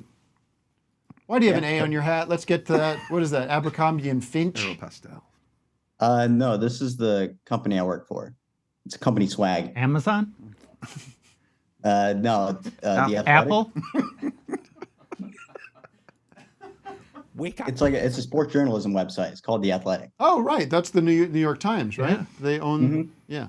Yeah. All right, let's talk sports. Yeah. Phillies are incredible. That's not what he wanted. The Phillies are. I'm on. Boy, am I a fair weather fan. I just jump right off the Dodgers fence. I go right onto the Phillies, but I have the right to do that because I'm an American. You kind of do, don't you? Yeah. Well, yeah. I mean, I just say, well, listen. I live here in. It's Dodgers. It's our hometown. Yes. I don't follow baseball, but Dodgers. That's your hometown. Yeah. And it's like if you with the Brewers. if the Brewers are in it. Yes. And I watch if the Brewers get anywhere. Yeah, and that's why. But Phillies are so fun right now. The home runs they're hitting are just insane. Yeah. Anyways, So what was your question, though? What did you want to talk to me about, or Mark? I had a question for Mark, actually. I'm a big K-Strass fan. That's my Halloween costume this year. Oh, And, that's now. How does That's that a make deep you cut. feel? That makes me feel great. No. Oh, I'm not supposed to enjoy that? You want to, but it's not coming. I mean, here's my thing about that. Yeah. I absolutely love all that. Yeah. And it's so nice when you hear someone like something you did. You know, Of course. but it's not going to make like my parents live any longer. It's not going to make me live any longer. That's where I go. What to is, it. though? That's What Like, interesting. isn't that fucked up? Yeah, like yeah. that's Yeah. I'm so mortality. I didn't know that. Programmed Obsessed. to cut yourself down, kind of? Is that what you mean? It doesn't. I'm not cutting myself down necessarily. It's just It's you know all of that's it. What's I the don't point? buy. I buy that they enjoyed it, but I don't. I there's not much. You can The do with ego that. is self. Right. For me, it comes from myself. Well, also, you're aware that you learned this, as I learned this a long time ago, that the joy in all of this is the doing of Yes. it, and the Right. collaborating and the making. Yes. And the reaction to it is something you have no control over, and so you can't invest in either side of it. Because if you Right. start investing in one side of it, then you have to invest in the other side of it, which is people that hate it, don't like it. Yeah, Just the and- mostly how that you're. But No. so you can be appreciative and grateful and thankful, but Absolutely. you can't thrive off of how people react. To me, when someone says something like, I like K-Strass, to me it's like, yeah, you and I could be friends. Right. Because we like the same Shared humor. sensibility, yeah. I didn't do that because someone else wrote it, or I Right. didn't do that because I thought I could get to Hollywood that way. Right. You know, It was a spontaneous. This is it was, fun. Yeah, this my will friend be Joe fun. and I came Right. up with it to Let's just see how far we can to take laugh. this. Well, if I didn't hear you say that, I would have said it's one of the funniest things I've ever seen. I've cried laughing at it. So I know you don't really like to hear Well, that. but- no, I do like Oh, you hearing do? it. Oh, I'm okay. not against that at all. It's Okay. just I'm going very deep with this Right, in right. that. Which is the whole point of the podcast is we Right, go we deep go on deep. we it's almost like therapy. It's like to the Neil bottom Brennan's of show. things. You know, we go deep Right. and we get to the core of Mark Proksch. Now, but your question is what? My question is, did you have any Been here tricks? so long, just sitting there. Quiet. another 10 seconds isn't going to matter. Yeah, my question is, did you have any tricks to like stop yourself from breaking when you went on those shows? Because every line is so funny. I assume that you're on the brink every time. Yeah, you know, when I'm in character, I usually don't break. Although you have broken on the Oscar specials. Yeah, once or couple twice. times. But I'm kind of drinking on the Oscar You are, special, yeah. and so that is a little, a little different. But There's a great moment, I think, when you're in that gold paint. yeah, I started cracking. And you're supposed to be brain dead, and then you go like, I don't know what I'm doing, but it's something that's amusing you quite. That's my favorite night of the year. Have you watched because this has been clipped out a lot. It's my abuse of you at the trial. Oh Have yeah, you seen that recently? yeah. It's Not recently. Oh God, Yeah. it's on YouTube, clipped out as its own thing. But that's a beautiful few minutes of work from both of us. I have to say, yeah, it is it's so committed. You're so funny in it, and there is this real feeling of danger, and this feeling of being in the courtroom where I might hurt you. And there's a security guard there, but you don't feel confident that he's going to be able to do anything about it. No, and you play it. Something like that. We just play it real, and it's. And the way you interact with the microphone, which is like, I don't know, like it's the best. I could watch that all the time. And not that I like to watch, but there's certain things of ours I could go like, I'll go and watch that's stuff every so once proud in of a while. that scene. But yeah, no, I didn't. There was no trick or anything. I just. You commit. You commit, and you know, for me, it was also. I didn't want them to. I want them to think I was real, and so from the moment I got out of the car to when I got back in the car, I was in character, and I have no problem playing dumb, or having people think I'm dumb or stupid in a character.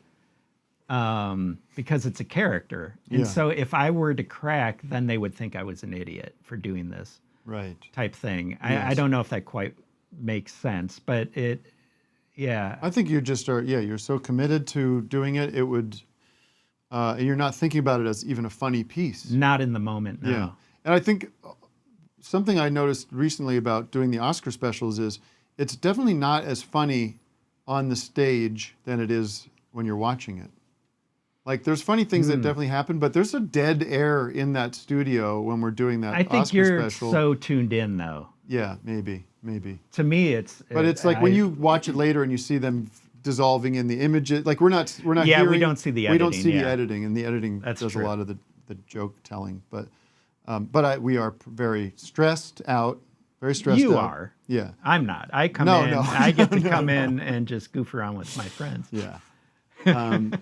All right. Well, thanks for the actual good question for Mark. And thank you for being a fan. I do appreciate it. Of course. Absolutely. It's hilarious. Let's take another one. I like these calls. They inspire me. Nigel had something. Nigel, how you doing? Hi. Yeah. Do you hear me? I'm looking for my notes to make sure I'm not... You're on, Nigel. We hear you. Cool. Hi, a long-time listener, first-time caller. I've never heard of Nigel with an American accent before.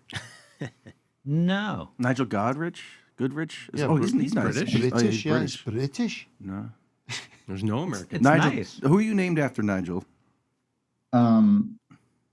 Not after anyone in particular. And ironically, I have some like British, Scottish heritage, but Nigel came from my Italian side. That's fair. That's a fair use of irony, do you think? Yeah. Or coincidence? Or is that coincidence, Matt? That's coincidence. Okay. But yeah. Are you a particularly large person? What? I feel like he looks like a tall. You person. look tall. You look tall. Oh, it might be. I have my desk really low here. I could bring you up. I love this weird perspective around. He still looks huge in the frame. Now, how can we help you today, Nigel? I kind of had two questions, but they're both about breakup songs.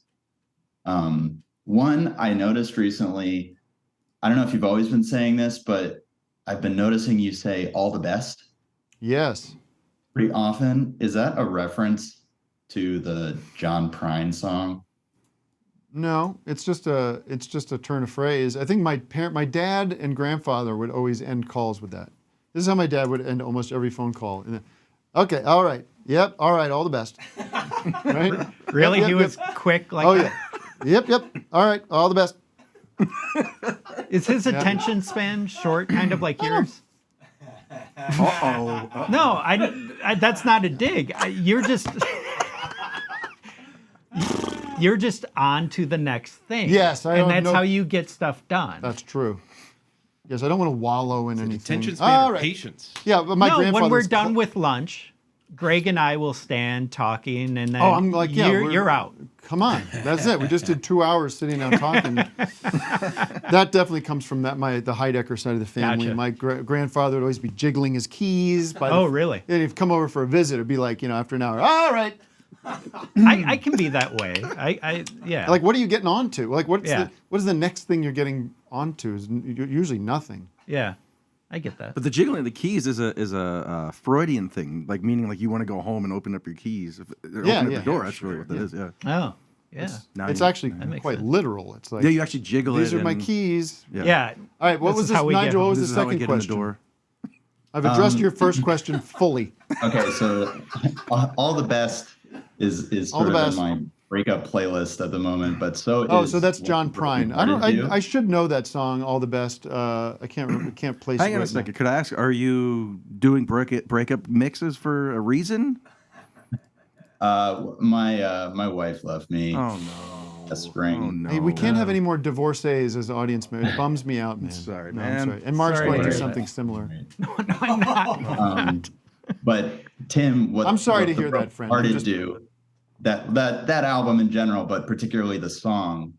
What the Broken Hearted Do, yes. Yeah, that one's had a lot of a lot of plays, and I wanted to ask if, the song kind of has this thing of like, at that moment, someone comes along, anyone will do. You just kind of want to love again. Yeah.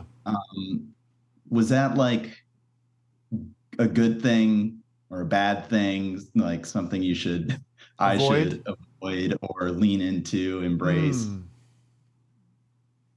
Good question. I mean, the song is just a songwriting exercise, more or less. It's not like an autobiographical thing. So, do you jump in? Do you jump back in? Or do you wait for the perfect situation to happen again? It depends on the breakup. I mean, you were married, so that's a long time. How long were you married for? Hope you're almost 6 years. How long were you together? Almost 8. Yeah, I mean, that's going to take like a year to until you're even thinking that you want to get back out there. Yeah, but maybe you just want to like date and fool around. Yeah, I mean, that'd be kind of fun to just kind of. I'm a lover, I mean, good-looking guy, big, tall guy, big guy. Want to get in bed with. 7'4". You look like 7'4", huge. 7'5". Yeah, I know. You look like one of those basketball players from the Czech Republic. Like Manute Bol from. No, like Paul Gasol or somebody. Well, Manute Bol was 7'7". Yeah. I'm not talking about a guy from Africa. Sorry, they have to be a white Czech guy. Yes. Okay. 'Cause look at him. Well, I didn't also say. have a 2-year-old. So shit. I don't know. Wait, so who's got the kid? Is it shared So custody? like Shared custody?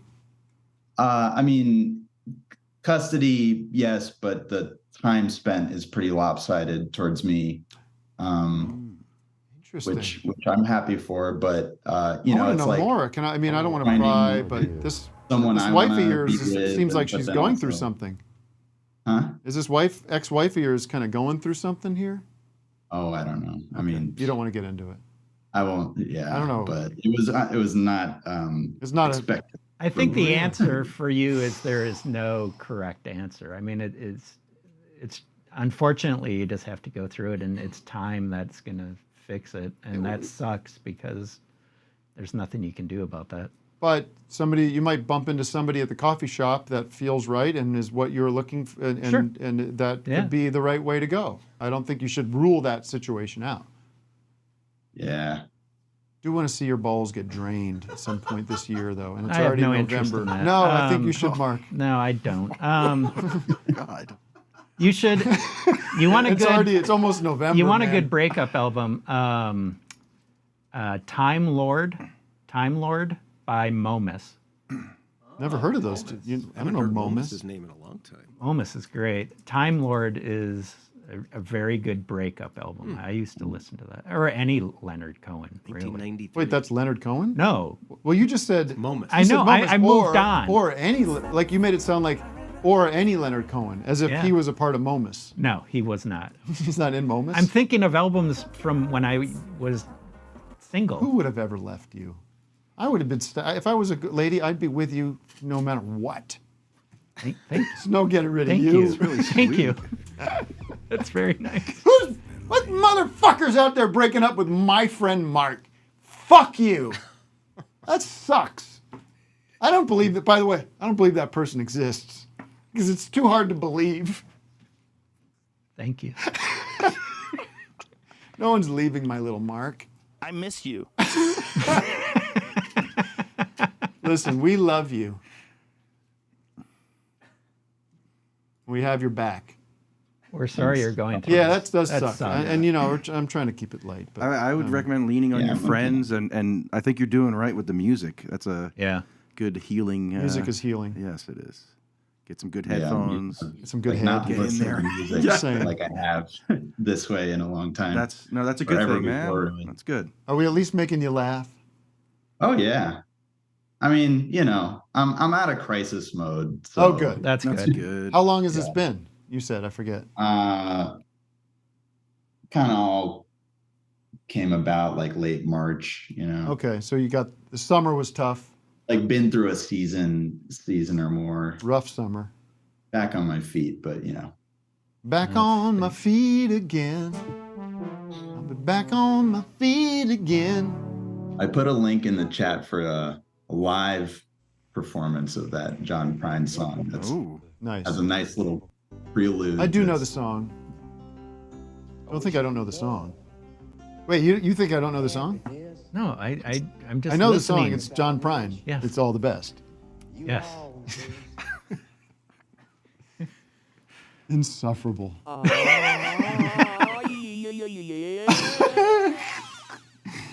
right, moving on. What was your name again, friend? Nigel. Nigel. Oh my that's God. right. How do I know? How do I know? Maybe you've been. My theory is what happened was he was doing this British accent for years, and then one day it slipped, and his wife heard it. Oh, and she goes, thought you're not she British. married a British guy.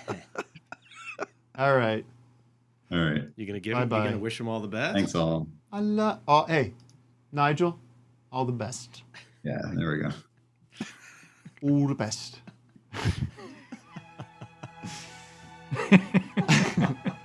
Vic, how are you today? Oh, I'm wonderful. I'm having a good time back here. Nice. Just You hitting enjoying the show? buttons. I'm just and listening to it sometimes and checking my email and whatnot. It's fun.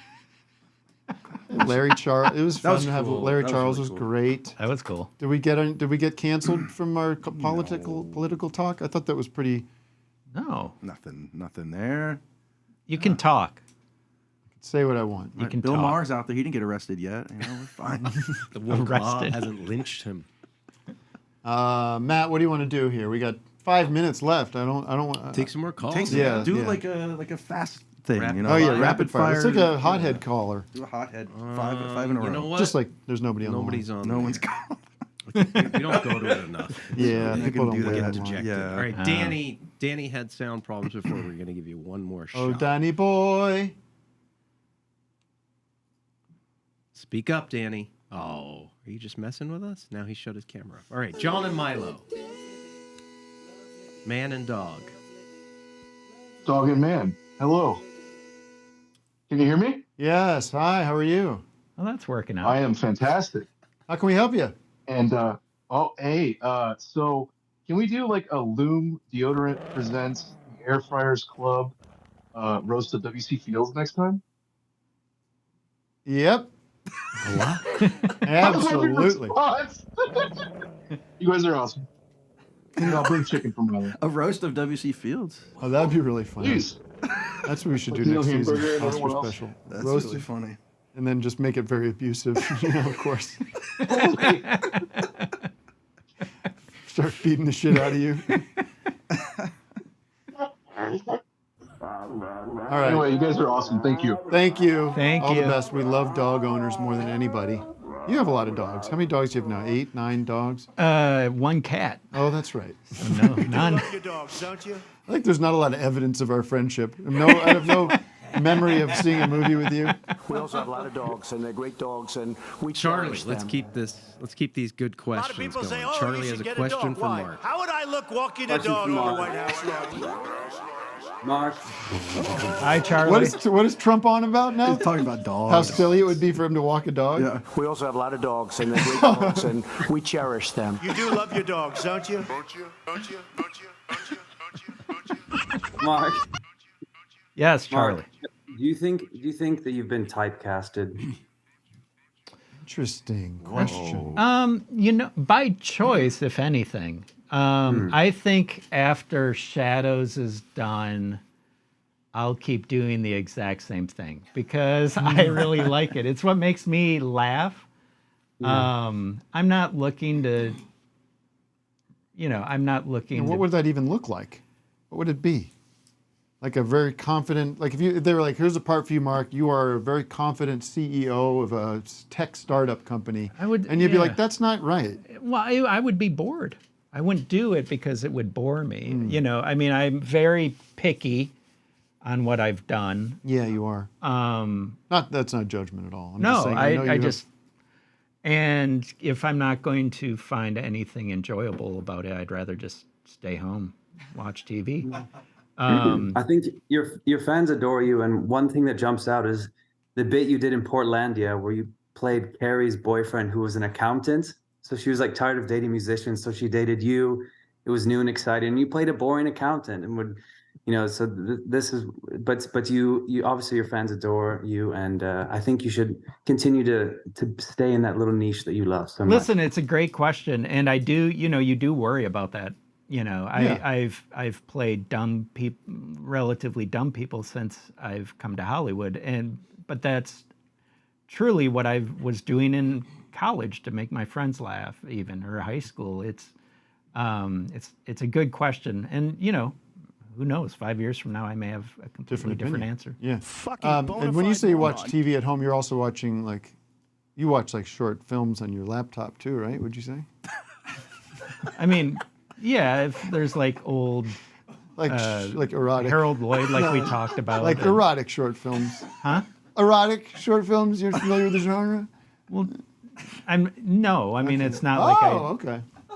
No, I just was clearing that up. I thought we were talking comedy 10-minute stuff like that.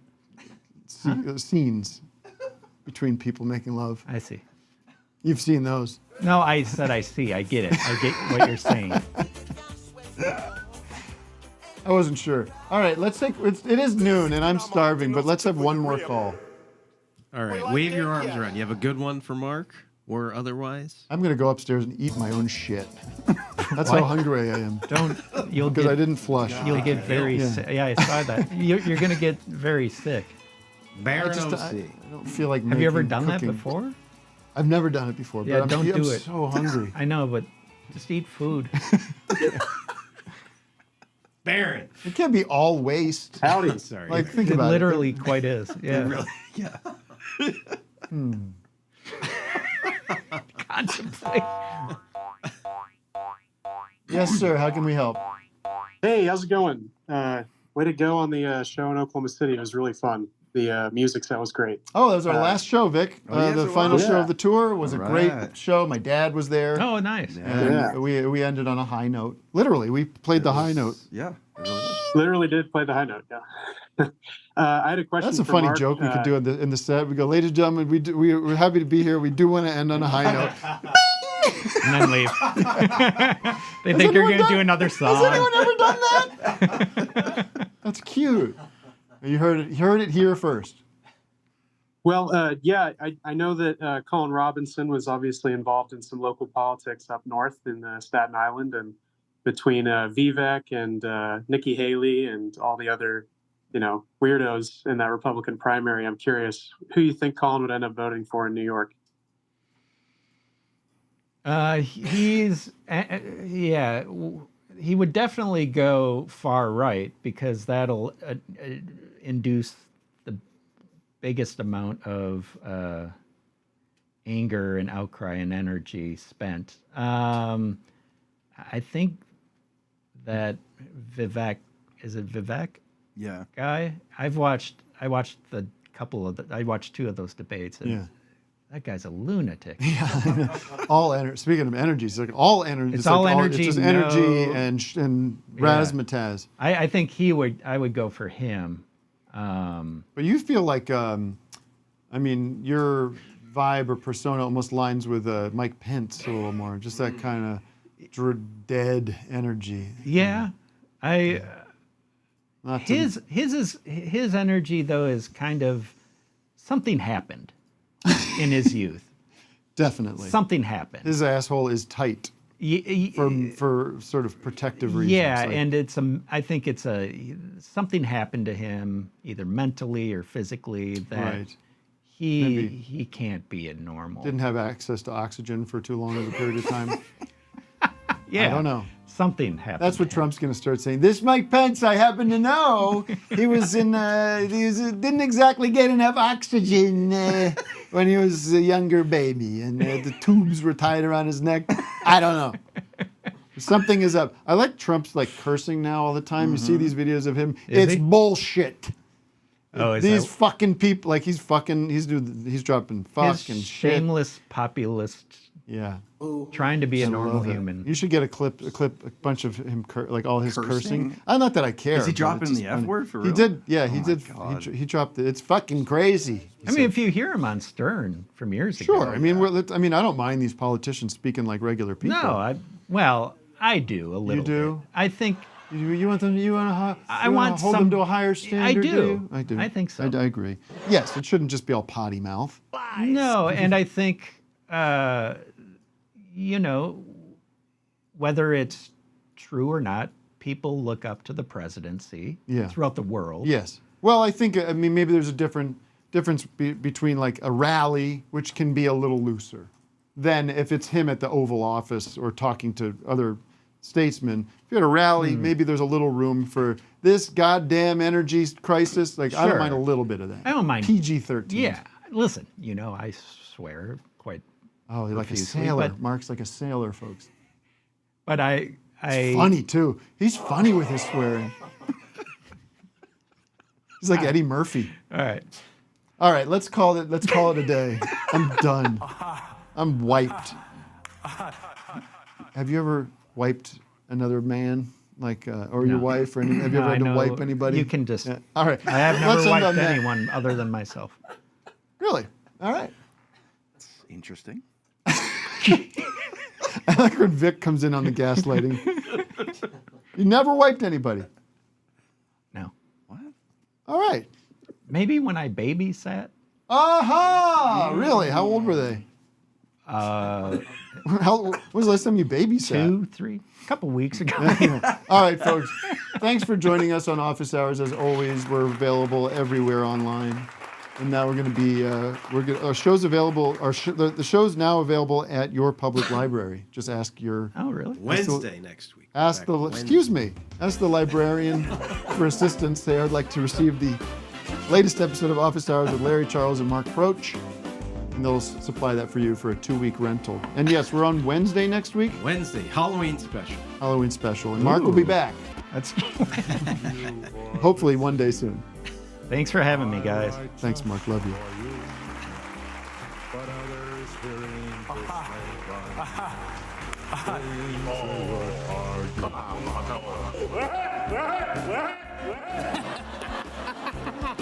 You're just amazing. You're the greatest, man. Oh my gosh.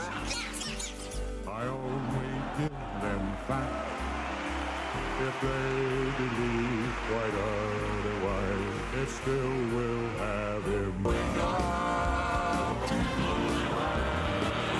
Up there on air with the heavenly band. What a great reunion. We'll see the Lord on high in that great reunion in the sky. What a great reunion. What a great reunion. We shall gather around that wonderful show.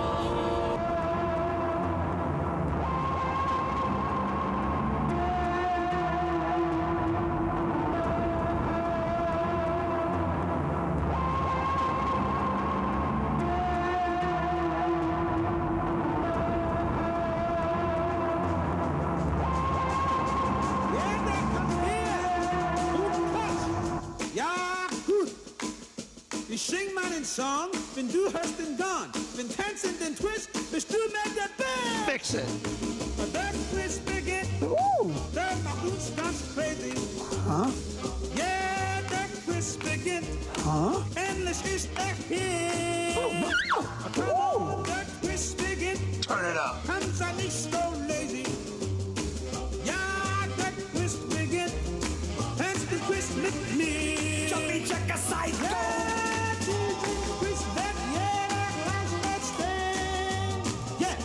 Basically, we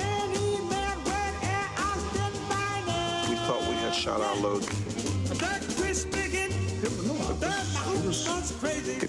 It was people moving their hips. It was hips. It was hips, and if it was doing hips.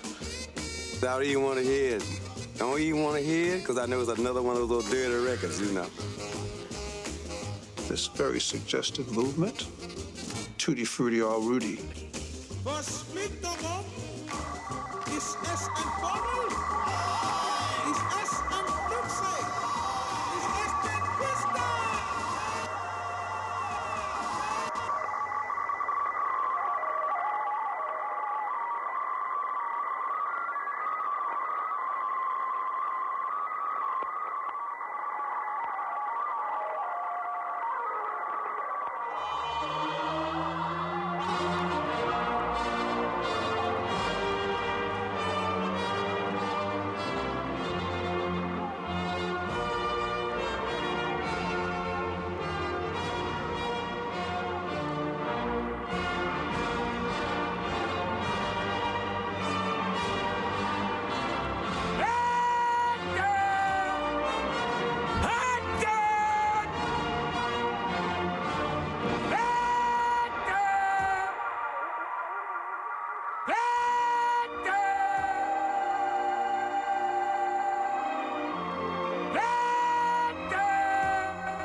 All righty then.